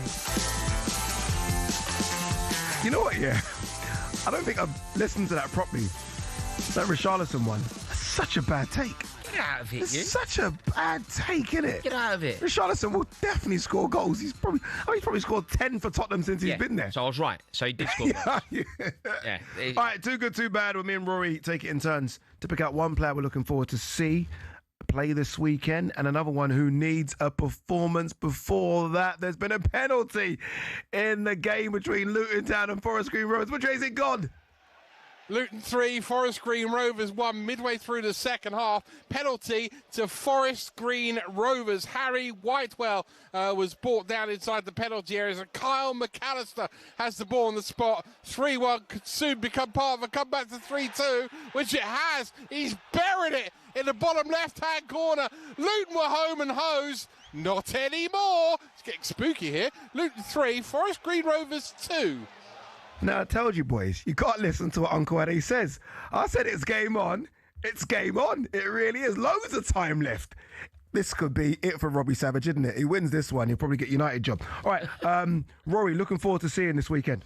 I think it's Brian Mbeumo. Good player. I think Brian Mbeumo is definitely in the running for the signing of the summer. Stop it. That's not extreme, is it? It's done all right. No, he's done really well on Mbeumo. He's the only one, I think. I mean, Cunha's done very well as well, but I think sorry, you're talking about United? No, signings? I'm talking... the whole of Premier League? Yeah, I mean, Jack Grealish deserves a mention. Yeah, he deserves a mention. Voltemada would deserve a mention 100%. But I think if I were picking signing of the summer, yeah, I think Brian Mbeumo... You know what I will say about Mbeumo, he's come in and he's just landed, hasn't he? He's just been solid, good energy. player. I mean, a goal at Anfield helps. A goal at Anfield helps. Yeah, I mean, he scored big goals. He relentlessly runs. And do you know what? It's quite rare to see now in the recent era of Manchester United. You know, an inside forward ready to run, like ready to run the channels. You know, like Marcus Rashford just didn't do it, did he? By the end, Anthony just didn't do it. And by the way, he'll go on the inside or outside. Not only that, you're absolutely right, inside or outside. But do you know the other thing you can do, because he's rapid and strong. You can play the ball into his feet and he'll hold it. So you can play him back to goal and he's happy to have the ball there. Or he's happy to get played into the channel. Yeah, he'll do both. Have its feet, go in behind. Yeah, I feel like a lot of his hard work goes unnoticed as well, because obviously all we care about now is goals and assists. Like he's running off the ball where he doesn't get the ball. Yeah, doesn't count for anything. Creating space for no others. one counts for it, does it? Yeah. No, he's a good player. So I think if Manchester United to continue this run, if ultimately that fellow is going to get himself a haircut, Brian Mbeumo is going to feature heavily in this. It's weird how that fellow that is going to get there. I know, he's become like part of the zeitgeist of football, hasn't he? It's become like massive. It's important now, isn't it? Everyone's like, well, has he cut his hair yet? That's a good one. Go on. Ask me then. Go on then. I thought you'd just lead into it. No, I thought you were going to ask me. That's we've been doing this show for about a year and a half. Well, sorry, I was just Googling Brian Mbeumo. Okay. What do you think then, Addy? Nick Voltemada. He's just fantastic, isn't he? Yeah. He's got a bit of arrogance about him. What is he, 6'5"? You like that dance? What is he? Yeah, he's a lump. 6'6". So he's supposed to be gangly. Yeah. Because that's Crouch, isn't it? You know, kind of gangly and the ball bounces off him, but he looks strong. He's got really good feet and he's scoring. Yeah, that's the most important thing. He's a very good player. And do you know what he's done actually as well, which is so important? He's done it so quickly. The Gallagate had its heart broken with Alexander Isak. Yeah. They felt betrayed, and the reason they felt so betrayed is because they loved him so much. Yeah. We've all, as every single football, you ask a Liverpool fan about Fernando Torres leaving, you ask a Chelsea fan about Gordon Jury or Gus Poyet, right? Everybody's had their moments with this. Ultimately, the reason why it hurt so much is because you love them so much, and the Gallagate adored Alexander Isak, and he betrayed them in their eyes. Voltemada's healed that that gaping hole in their heart. Yeah. Like literally. They've learned to love again. Yeah, incredible. And when you think of sort of the issues with Visser as well, so you wonder if he would have played the amount of minutes he's played. Maybe not coming new to the league, but he's come in, he's playing all the minutes, and he's scoring. Scoring goals, variety of goals, got a lovely penalty on him, got a great dance. He's a great dancer for a big man. People say great touch for a big man. Good dance, I've not seen He's a fantastic dancer. Yeah, you know, sometimes you're just like, that guy has got rhythm, and I'm not prepared to hear anything else. Good hair as well. Good hair, but rhythm, mate. He can jive. What? He can jive. He can jive? What is this, the 70s? Yeah, mate. Just trust me on this. There are certain things that are non-negotiable. Okay. This man can dance. All right, who needs a performance? I'll tell you. The whole Liverpool squad. No, it's more specific. I'll tell you exactly who needs a performance. Florian Wirtz. Stop. I'm serious. Listen, Ade, when it all first happened, when it was all started to go wrong for Liverpool, I wasn't really holding Florian Wirtz accountable. At the beginning of the season, when Liverpool first kicked off their title defence, I was saying that he could take time. He can ease in. He's a young man moving to a new country with a new language and a new league, and it's all very easy for Florian Wirtz. But when things start going wrong, when the backs are against the wall, the ship is sinking. Yeah. You, now, £100 million marquee signing, you need to do more, mate. Yeah. Like, it's all very well being kind and generous. And, you know, in society now, people go, oh, you shouldn't really say that. But no, the geezer's worth 100 million quid, earning an absolute, cake, tinny. Yeah. Now you've got to deliver. I'm sorry. It is absolutely essential. And we need to start holding Florian Wirtz to account. He needs to shine. He needs to be on the score sheet. He needs to be the catalyst for Liverpool winning games of football. No, look, you're right. When you say it like that, you know, the amount of money Liverpool spent on him, the amount of money he's getting. And I guess when he was playing for Bayer Leverkusen, who were very much on the front foot winning everything, it was almost okay for him to shine because they were shining. Can he be that player when your team's not shining to pick up the ball and say, okay, let me do this, lads? Can he be that player? We're throwing him in the deep end here, you know, young man, new league and whatever. But they're the conditions that you're living in now, mate. The rules change. The rules change. What about you? I saw, by the way, very quickly, I saw a Berbatov interview with, I think, Rio Ferdinand. And Rio, I think Berbatov was very, very sort of good on Florian Wirtz, basically saying he's a fantastic player and he's going to come good. And that made me feel good. Like, okay, let's hope that happens. Obviously, Dimidar Berbatov, superstar, came from Bayer Leverkusen, didn't he? Who needs a performance? Arne Slot. That's simple, isn't it? Slot needs to get it right. It's for what he done on the midweek. When you rest all those players, you basically putting all your eggs in a basket here and saying, okay, I'm resting all of you, so you're going to come good for me on the weekend. He's got to get it right. The amount of times he got it right last season, even sort of half-time substitutions, or just a half-time, whether it be a team talk or a little bit of a positional change, he got that right. Yeah. Everything in the last 7 games he's got wrong, apart from the Frankfurt game, and we're just going to disregard that because they're awful. He's got to get something right. And whether it be... Yeah, he needs to win a game from a dugout, doesn't he? He needs to do something. He needs to outsmart Unai Emery, which is not easy. Not easy at all. Not easy at all. But he needs to get a tune out of these big players as well. Salah, hopefully, I know Salah didn't play well against Brentford, but that goal was incredible. Oh, he's amazing. It's ridiculous. On his right foot. Yeah, no, so hopefully Salah can come to the table as well. We'll see. All right, the second half of Wrexham is about to get underway. Remember, Coventry currently leading that 1-1. Good up there, PUSB. Huh? That's me. Play up Sky Blues. PUSB. Oh, super Frank. All right, it's underway on talkSPORT 2. But up next, we're going to be looking at other Premier League games this weekend with 17th place Fulham, hosting bottom of the table winless Wolves.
Thomas Tuchel's busy trying to bring glory back to England for the first time since '66. But how did he get here? Well, from the sleepy town of Krumbach via some giants of European football, here's his journey to Wembley. Sitting around 60 miles west of Munich, Krumbach's population is less than 14,000 people. But Tuchel's friends there remember a boy whose ambitions lay far beyond the Bavarian community. His will to win was evident early. Tuchel often captained his youth football teams, and his school side lifted the national German football trophy in 1987. The sport took the young defender on a whistle-stop tour of South Germany, from Augsburg to Stuttgart and then Ulm. A knee injury ended his playing career at the age of 25, though. Tuchel accepted his first coaching role in the Stuttgart youth setup in 2000, hired by none other than Ralf Rangnick. Under Tuchel's stewardship, the club's under-19s won their league title in 2005. But Stuttgart chose not to renew his contract, feeling Tuchel had an abrasive personality. He went on to manage Augsburg's second team before spending 5 years at the helm at Mainz. He then followed in Jurgen Klopp's footsteps and moved from Mainz to Dortmund. Here, Tuchel secured his first major silverware, the German Cup, in 2017. 8 more major trophies came next for Tuchel in just 5 glorious seasons. He won 2 League 1 titles and a pair of domestic cups as PSG boss. At Chelsea, he famously lifted the Champions League, as well as a Super Cup and a Club World Cup, and he also bagged a Bundesliga at Bayern Munich. And then, 4 months after leaving Bayern, Tuchel was unveiled as England's new manager. I always wanted to come back to England. That was my big goal. I have the best memories of the country, of the league and of the players. The attitude towards the game, the attitude from the supporters. Well, here's hoping Tuchel can finally drag England over the line at a major tournament.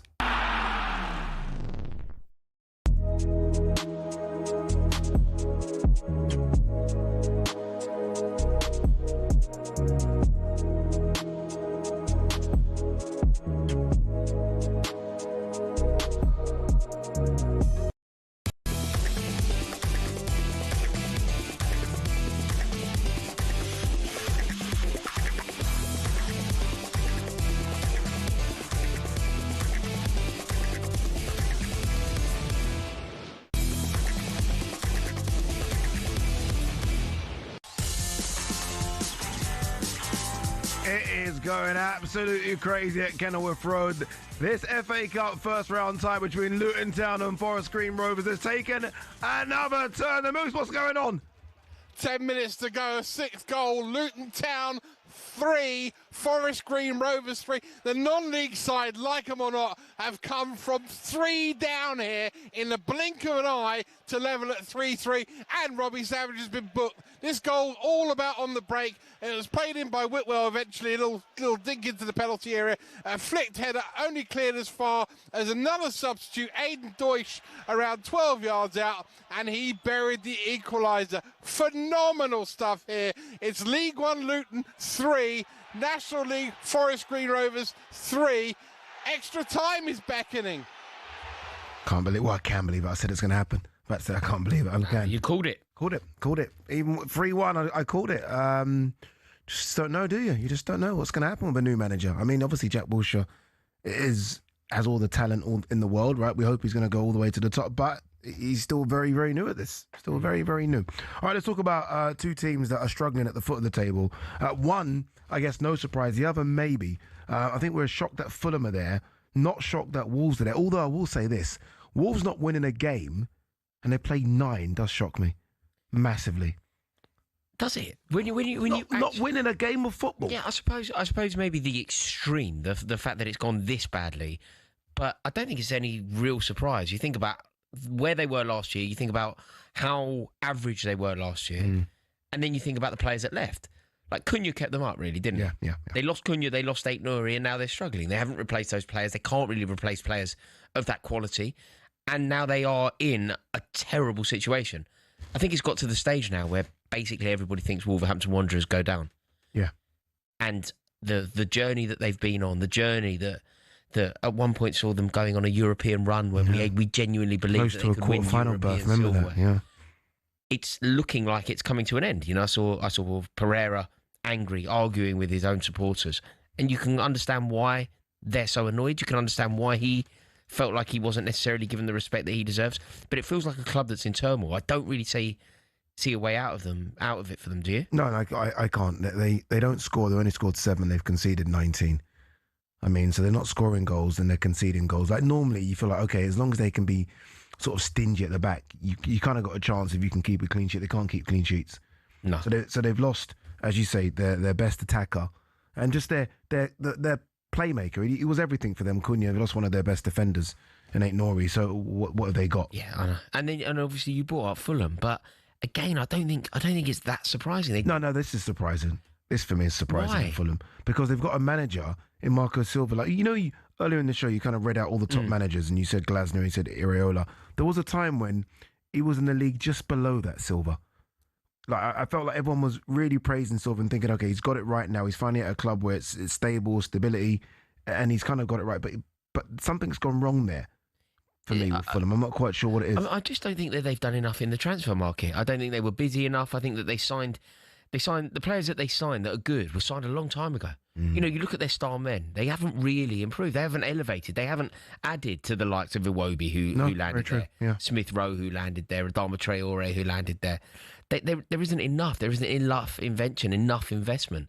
And I think the reason that they are a decent team is because of Marco Silva.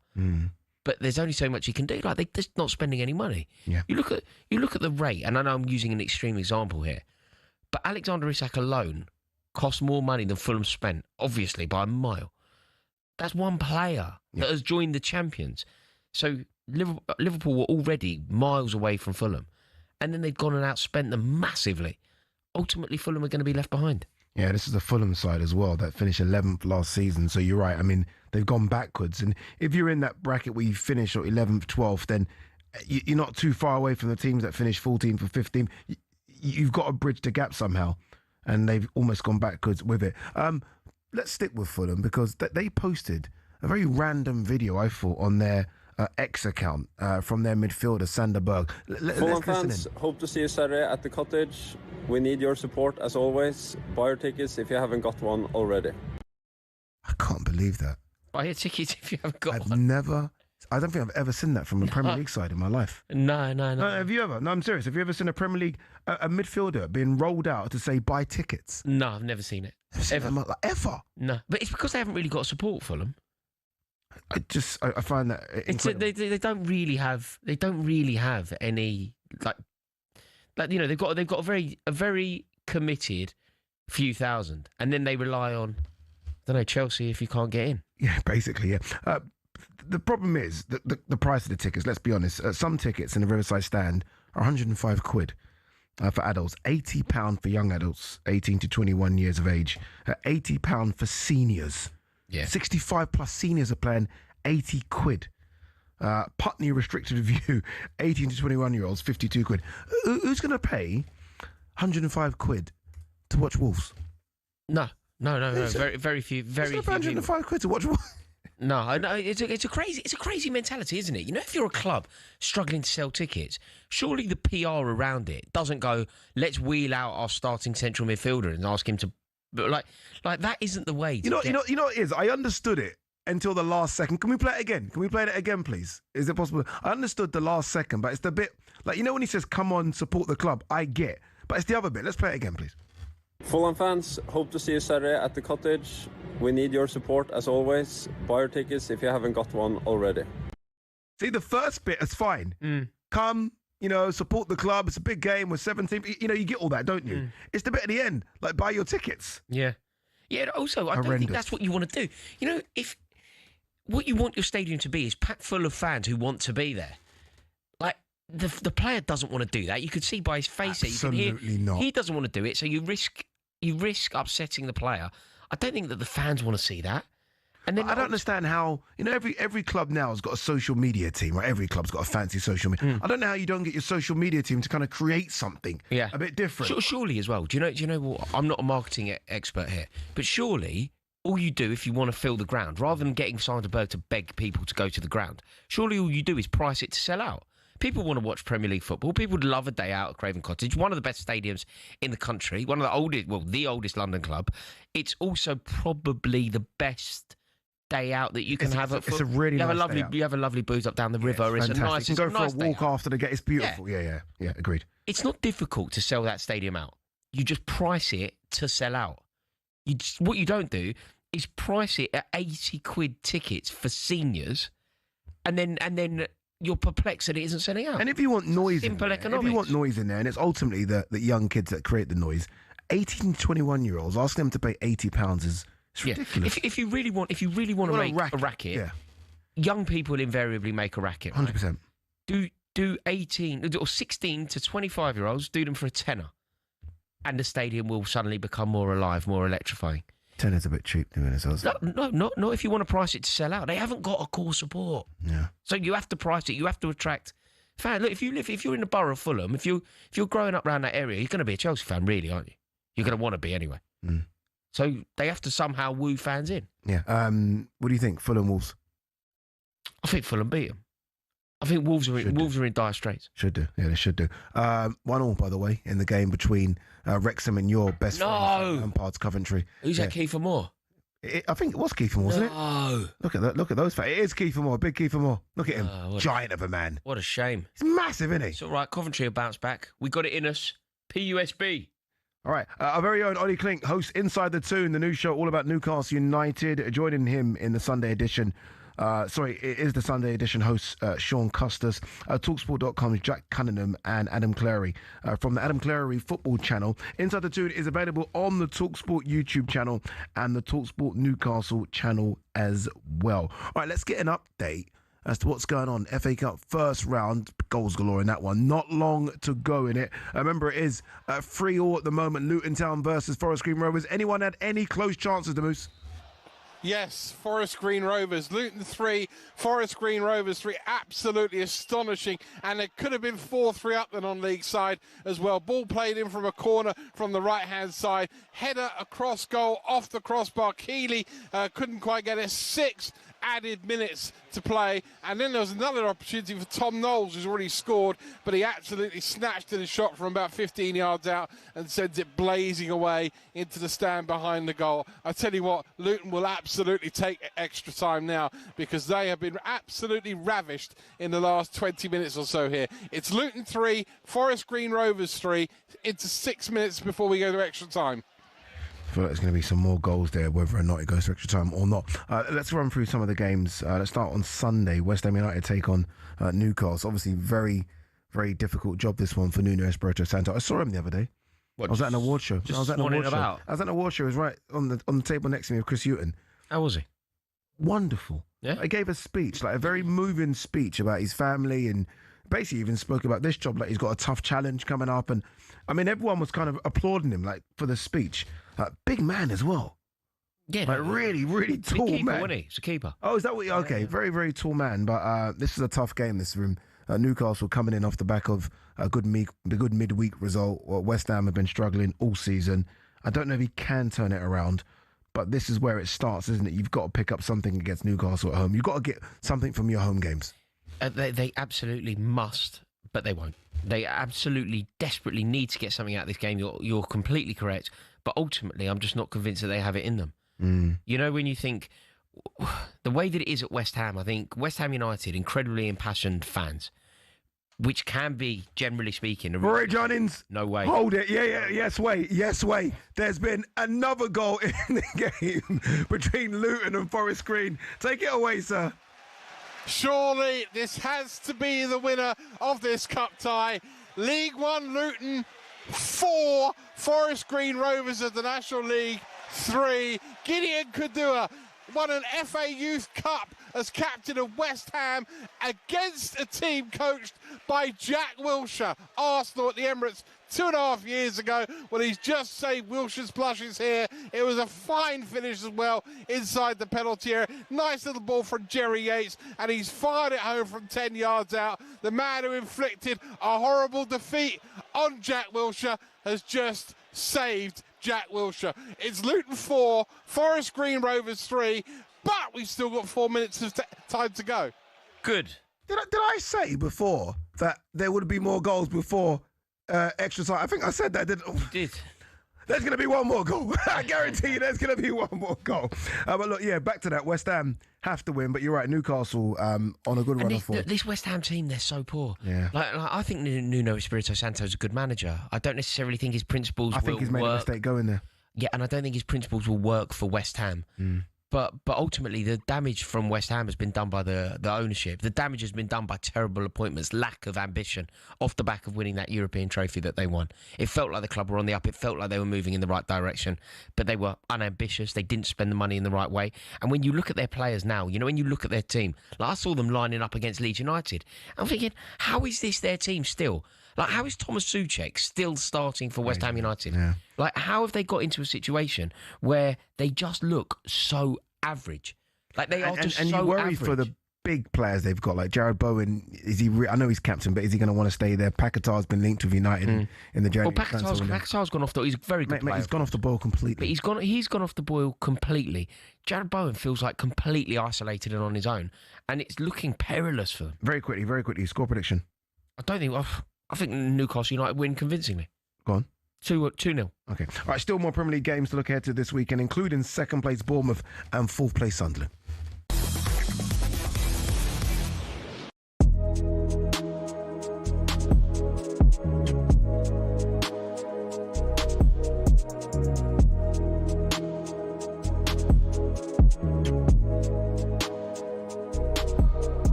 Good evening, famed footballers. Friday, Ade Oladipo alongside Rory Jennings. It's full time at Kenilworth Road, but it should have been extra time, the Moose.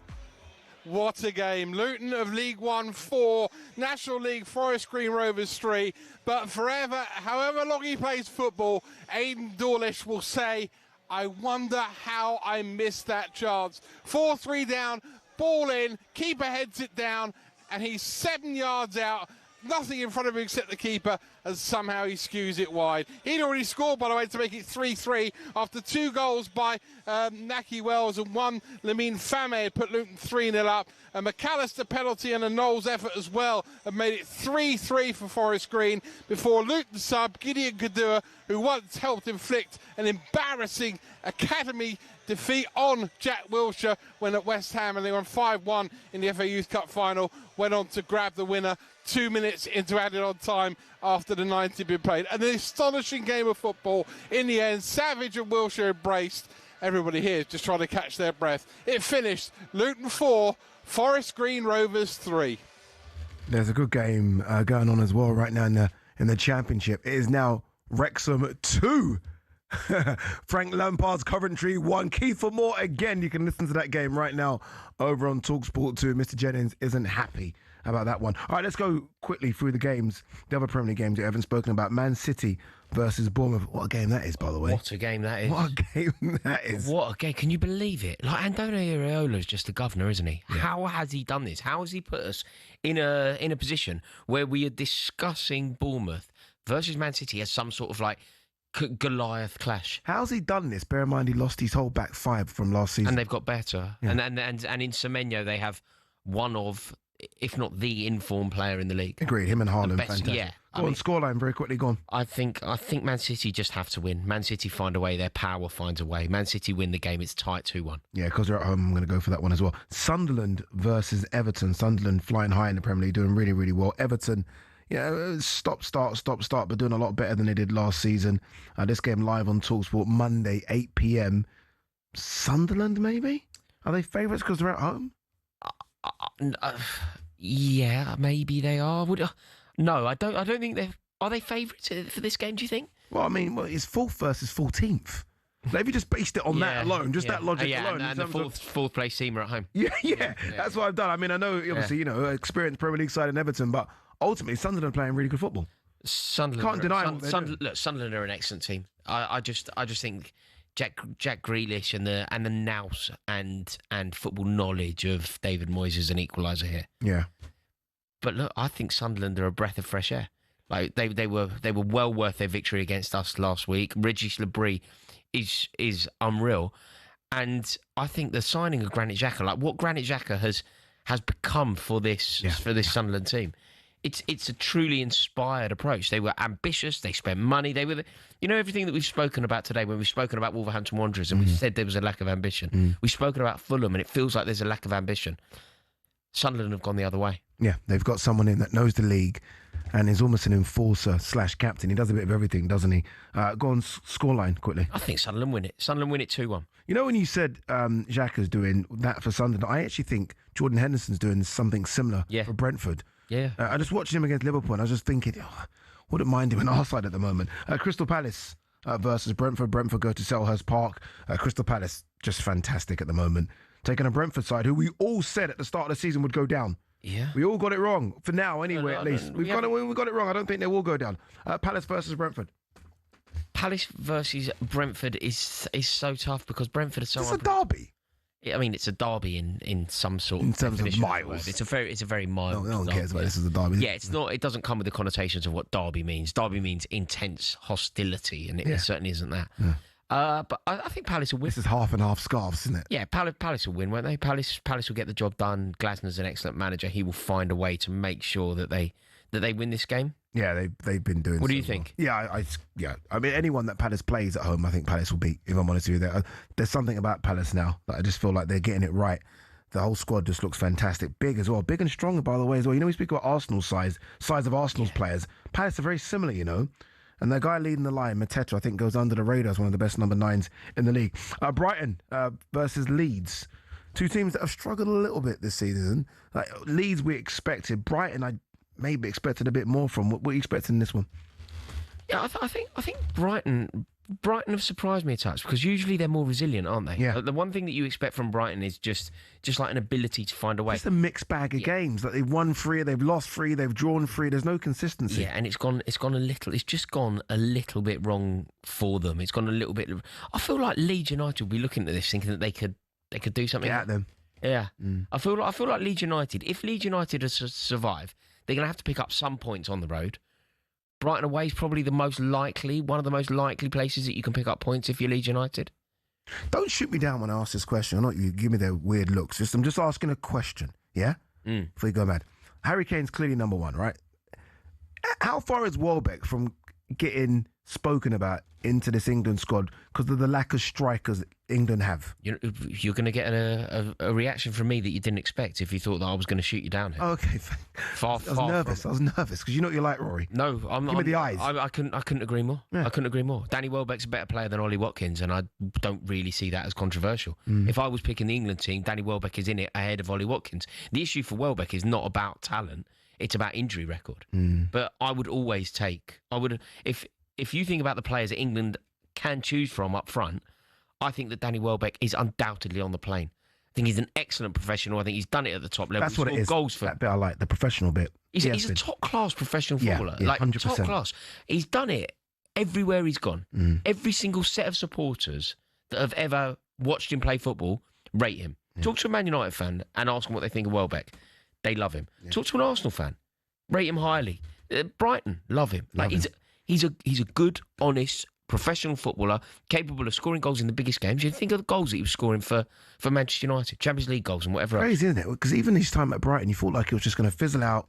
And when Evan Ferguson came through, you thought, okay, there you go. Evan Ferguson's going to take his place, and that's it. Welbeck's probably going to go abroad or into the Championship. And he's fought and fought and fought. And now he's not just industrious. He's scoring goals, like big goals as well. Really important players. Do you know what? It's no surprise. It's no surprise to anyone that Danny Welbeck is in form like this. He's just a really good footballer. Yeah. I would undoubtedly take him. You're right. Harry Kane's the number 1, and we aren't spoilt for choice. No. It's a slight Achilles heel for England. We have loads of goal scoring options, but what we don't have is archetypal number 9s. We don't really have that. Nothing. I mean, because the players just don't seem to be out there. Like the quality of you know, like the true quality footballers, like the elite level that we've had over the past 2 decades. Nothing through the They're not middle. really about anymore. Especially not through the middle. That's part of the reason Pep Guardiola's system's gone so wrong. Because he can't just go out and buy an Ilkay Gundogan from Germany. Like, he can't. They're just not about, like, the quality of footballers. Like, you know, when he was at his best, he was going out and he was signing the likes of Riyad Mahrez. Bernardo now Silva. he's signing, like, Doku and Savinho. They're the modern-day superstars, and they're just not up to it. All right, up next we're going to be looking at the EFL this weekend with Wrexham currently leading Coventry 2-1. Remember that game over right now on talkSPORT 2.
Good evening, thanks footballers. Friday, Ade Oladipo alongside Rory Jennings. All right, it's time to talk some EFL, and this is perfect timing as well because there is an interesting game going on right now over on talkSPORT 2. Wrexham currently 2-1 up against Coventry. Let's welcome in Ryan Dilks from the Second Tier podcast. Ryan, as always, thank you so much for coming on. I almost feel like if they can hang on here, Wrexham, this is, I'm not going to say a season-changing result, but they're kind of just there or thereabouts in mid-table. I don't know what the expectations were for Wrexham at the start of the season. I mean, some of their crazy fans would say they were going to go straight to the Premier League, which was never going to happen. But it's a big result, beating Frank Lampard's Coventry, who've been playing really good football. They haven't won yet, Addy. It's 2-1, 10 Well, I'm saying if they hang on, if they hang on. But it'll be a massive result, this one, for Wrexham, considering, you know, it's been sort of, you win some, you lose some, you draw some this season. It's been a bit of a mixed bag. It has been a mixed bag for Wrexham.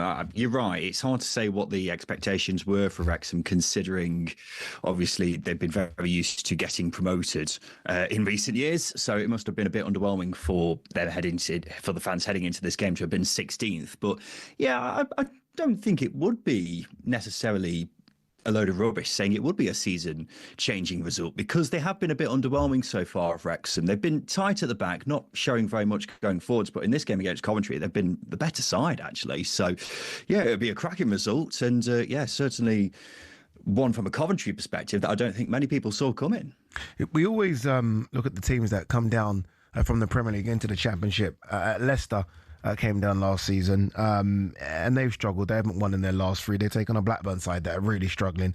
But on Leicester, I feel like pressure is now starting to build on the manager, especially if they don't beat Blackburn. Is that unfair? Is it too early? Because, again, with the parachute payments, you always expect the teams that go down to be there or thereabouts towards the end of the season.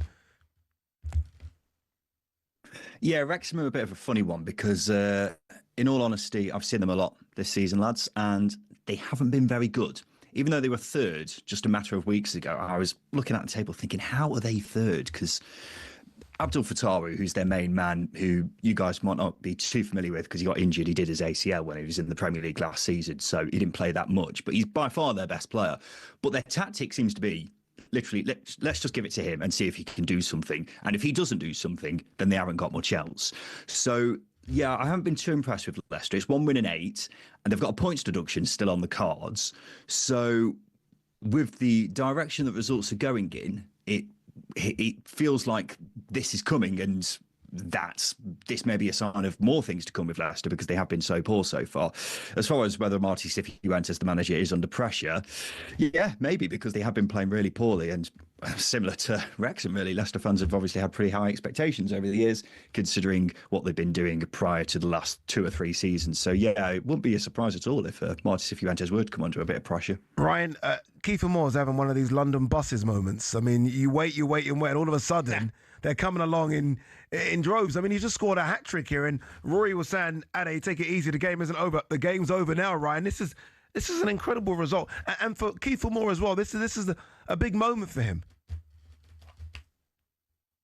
Yeah, absolutely. Yeah, he's coming off the back of a pretty difficult season with Sheffield United, where you may be familiar that he ended up gifting the winning goal to Sunderland when he was given a pass on the halfway line, tried to pass it back, and instead gave it straight to the Sunderland goal scorer, Tommy Watson, and ended up essentially, well, I don't want to say cost his team a chance in the Premier League, but he was at fault for what ultimately turned out to be the winning goal. But yeah, he's having a great turnaround at Wrexham. He's always going to be one of those strikers who does quite well at a side like Wrexham because they are very direct. They like to play up to their big target men. And yeah, he's having a lovely time right now, isn't he? And he looks like he's going to be the guy costing Coventry their first defeat of the season, which is really good going for them. And with that in mind, Ryan, obviously you've watched a lot of Coventry this year. What do you think this will mean for them? How damaging do you think this will be? Do they strike you as a resilient side who will be able to bounce back in their new fixture, or do you think this could be a real moment for them? I'll be honest, Rory, because we've obviously had a bit of back and forth every time we've spoken about Coventry this season. And this result, I wouldn't say it's been coming, but there have been signs that they have perhaps been fading. Now, you look at the Watford game that they played last time out prior to this game, they won 3-1, and that game wasn't a 3-1 game. Coventry were 3-0 up at half time, but they really should have conceded 3 or 4 themselves. Their home game prior to that, they faced Blackburn and were really poor throughout the majority of that game, but somehow won 2-0. So while Coventry have been pretty impressive, their goalkeeper, Carl Rushworth, has definitely been helping them out a fair bit in those last 2 or 3 games. So while I didn't exactly expect it to come at a Wrexham side who have been a bit underwhelming so far this season, I think a result like this perhaps has been on the cards for Coventry, and it depends how they bounce back now. The thing is, they've been scoring so many goals, but it's been an unsustainable amount of goals, really, because you've got Brandon Thomas-Asante, who's on 9 goals for the season. His best season is 11, and he's 27 now, so it's been a bit surprising seeing him come of age. But it depends how they bounce back. But what I'm trying to say is, in the long and short of it, is that Coventry do look like they've been fading despite being on this ridiculous 6-game winning run. So how they bounce back is going to be really interesting, considering there's midweek games to come. Yeah, talking about bounce back, Sheffield Wednesday are going to need a bit more than a bounce back, right? It's been a difficult period for them. They've now entered administration. They've had a points deduction as well. And they take on West Brom. But I guess moving away from that fixture, Ryan, just Sheffield Wednesday as a club, massive club, that are going through so much at the moment. There's always been talks about the club being bought. That's not happened yet. What is the near future for Sheffield Wednesday and the struggles that they're going through at the moment?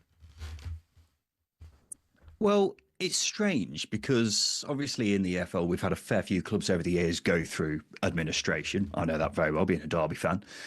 But Wednesday fans have reacted as positively to administration as I think any club ever has. And the main reason why is because it means that Depon Chansiri is effectively not in charge of the club anymore. It was a strange situation last weekend where Wednesday fans were celebrating being in administration. I don't know if you saw the brilliant video of the file removal thing that was on the big screen at Hillsborough before. Absolutely top class from whoever decided to come up with that. So it's been a bit of a strange one with Wednesday. As far as what happens next with them, there's been lots of interest in them. I mean, there was interest before, but because Chansiri, the owner, was asking for apparently £100 million, which he's never going to get for Sheffield Wednesday when everything's falling apart there. That's just been the big stumbling block. But now that administration's come along, it's meant that a takeover seems a lot more likely. The talk is that there could be one before the end of the year, which would obviously be brilliant. And the big thing with that is that it would hopefully mean that Wednesday are in a position where they can sign players in January and hopefully be a bit more competitive in the second half of the season. They're not going to stay up, we'll make that clear, because they're on -6 points. They've got another points deduction on the way for missed wage payments. But all being well, it'll be a good start for them being able to build again and hopefully bounce back when they're inevitably going to be in League One next season. Let's talk about your side, Derby County, who've had a couple of really good victories, back-to-back victories. Go to Bramall Lane. Do we have to? Yeah, might as well. We go to Bramall Lane on the weekend. It's better, isn't it, for Derby County? I always feel like every time I speak to Derby fans, they've got so much scar tissue, and I understand why. But it is better. Again, the back-to-back victories really help as well. By the way, Coventry just scored a really good goal. It's 3-2 now. Maybe I spoke a bit too early. It's up there. Remember, you can listen to that game right now over on talkSPORT 2. That is the championship for you people. But back to your side, Ryan, Derby. You must be a bit happier with the results of recent games. I think so. As far as back-to-back wins go, they haven't been the most convincing, put it that way. The Norwich game last week in midweek was, I mean, you don't have to do much to beat Norwich at the moment. They are absolutely abysmal. So it wasn't a great performance. QPR didn't show much either in the game after that. So, yeah, it looks like we may be getting somewhere, but it's very small steps, put it that way. I think it's been a bit underwhelming so far because John Eustace coming in, obviously brilliant manager at this level, has done such a good job over the past few years. Derby has spent a fair bit of money in backing him as well. And then when we saw ourselves just outside the relegation zone not too long ago, we were like, oh, what's going on here then? And I can't really put my finger on what's gone wrong because signed some decent players, obviously got a brilliant manager, and there didn't seem to be any clear reason why Derby were struggling still. But we've got the 2 wins now. We're away at Sheffield United this weekend, and Sheffield United, they gave us a reminder that they may not be completely out of the big box of shambles that they were last weekend when they ended up losing to Preston. So, yeah, maybe we'd be looking at that thinking there's a good chance we can get another result this weekend. But, yeah, it's baby steps, put it that way, for Derby. And I don't know where the season's going to end, but as long as it's a season of progress, I'll be happy. Indeed. Ryan, as always, thank you so much for coming on. Thank you very much. Ryan Dilks there, host of the Second Tier podcast. Remember that game still going on over on talkSPORT 2. Wrexham currently leading Coventry 3-2. Head over there to listen to the end of that game. All right, next we're going to be taking a look at the decision for there to only be one Premier League game on Boxing Day.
Good evening, thanks footballers. Friday, Ade Oladipo, Rory Jennings. Last section, Rory. It's a shame. Let's go. Let's go, indeed. All right, it's our biggest competition yet, and time is running out. There's less than 1 week to go until lines close for your chance to play to win up to £100,000. Yes, you heard right, completely tax-free as well. If you're the lucky winner, get in the call next Thursday. You'll be heading to talkSPORT Towers on Thursday, the 13th of November, to play for that life-changing cash prize. Here's how to enter, and good luck. 18 plus, UK excluding Northern Ireland. For a chance to win, text the word cash to 83338 and you're in the draw. Text costs £2 plus one standard network rate message. You must have the bill payer's permission, or you can enter for free by calling 0330 880 3338. All entries must be received by the 6th of November at 4 p.m. This is a talkSPORT limited promotion run on talkSPORT, Talk and Virgin Radio UK stations. Full terms and conditions at talksport.com. I might have to be here just to see that. But the pressure's on. Imagine getting the call to talkSPORT Towers to win that. What is it? He's got he comes in and he's got to answer a question or something. Yeah, like something like that. They put you on a spot. And brutal! I thrive in that circumstance. I'm not joking. That's me at my best. Is that you? Under pressure? Oh yeah. For $100,000. Yeah, I thrive. What I would like them to do as well is to have it there in like a suitcase. You know, they're like just there. Yeah, you can just tell, can't you? Some people capitulate under, like you, I feel, would capitulate in that circumstance. Really? You under think so? pressure, I think you would. Yeah, you would. Nah, you would I thrive under pressure. No, I don't think so. I thrive under pressure. I think you'd be in big trouble. No. Have you not see like the way you read out your EFL questions? That's how you would be. Oh, you went there.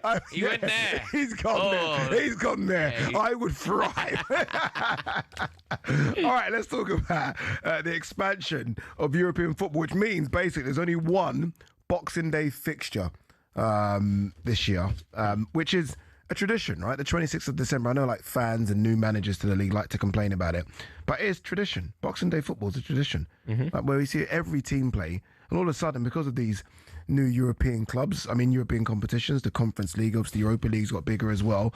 That's it now. Just Man United versus Newcastle. That's it. 8 o'clock, December 26th. Yeah.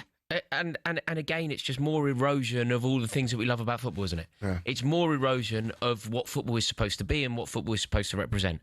Making that pilgrimage to watch your team play on Boxing Day is a rite of passage of football. Like when I was a kid, my Christmas present was almost always tickets to the Boxing Day game. Tickets to the game over Christmas was always like part of going to football was always part of Christmas. And it's just another example. Think about what we've lost from football over recent times. How often do you ever see your team play at 3 o'clock on a Saturday? Football is supposed to be 3 o'clock on a Saturday, and that is completely changed. Think about what the FA Cup is supposed to be. Think about what the FA Cup third round weekend is supposed to be. Think about what the FA Cup final day is supposed to be. And it's just more and more erosion of what football is supposed to Even them getting out the schedule. By the way, it's over in that game between Wrexham and Coventry. Wrexham winning it 3-2. Yeah, we bounced back strong. Yeah, we will. PUSB. Okay, no, full.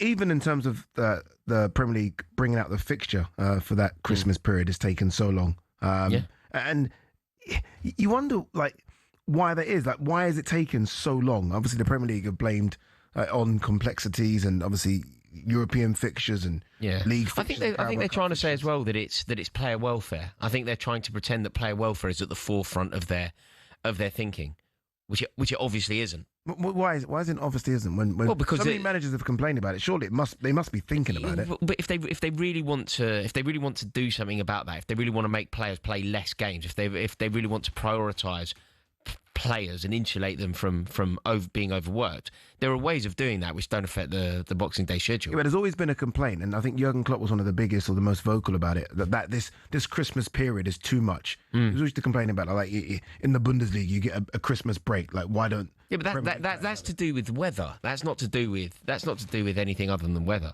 Like Boxing Day, all the family are off work, all the family are together. It's a great day. It's a great sporting day. One of the, in fact, the best sporting day in this country. Great day for football. Great day for horse racing. Is it not good? Devil's advocate here. Is it not good for the players then to be able to have a proper time with their family over Christmas? Christmas Day. I think players might be in favour of it. Yeah. Players might be in favour of it. Although if I were a player, as much as I would like the idea of being able to kind of indulge at Christmas Day. If you are, remember though, if you are... Boxing Day fixtures are part of being a footballer. Maybe so, but a lot of these players will be travelling Christmas Day to fulfil these Boxing Day fixtures. So they're away from their families on Christmas Day. So finding a lot of these players, obviously, unlike United and Newcastle players, maybe get the time to actually, for once, stay at home on Christmas Day rather than stay in the hotel. I think players, I think there is certainly a conversation, and look, we're fortunate enough to work with a lot of former players in this building, and it would be very interesting. You know, Danny Murphy was on air earlier. It'd be very interesting to get his take on it. I think maybe if you look at it through the lens of being a footballer, they would be supportive of it. Scrapping the Boxing Day fixtures, it means that they can indulge, it means that they can possibly have a drink, it means that they can spend more time with their family. It would work for them. But that isn't my priority. That's not the my priority is tradition and the erosion of football as we know it in this country, which is happening. It's happening. It's happening in every direction that you look. It's happening in the way that, if you take my club, Chelsea now play music after every time we score a goal, which is just not in keeping with who we are. Vanderbilt tries to shift tickets. Vanderbilt shifting tickets. You've got Chelsea's owners never referring to Chelsea as Chelsea, trying to rebrand us as CFC London. Not even CFC London, CFC LDN. It's disgusting what they're doing, and they're getting away with it. You see ticket prices at Fulham going through the roof. You see the lack of 3 p.m. kickoffs. You see the FA Cup weekend go. The FA Cup third round now goes over about 6 different weekends. It's crazy. FA Cup final day used to be like almost a sanctuary. It was a day where the family would gather and watch the FA Cup final. It's now an afterthought on a day where Premier League football is played, and this is just another example of how football is evolving into something that it shouldn't be. Mr. Jennings, I hate to end on a sad moment like that. I hate for you to get wound up. Bad final 10 minutes of the show. We're talking about the erosion of football as we know it, and I'm having to now watch Kiefer Moore collect his hat-trick ball. Yeah, and trophy as well. Up next, Sports Bar Weekender, Majestic and Carlton Cole.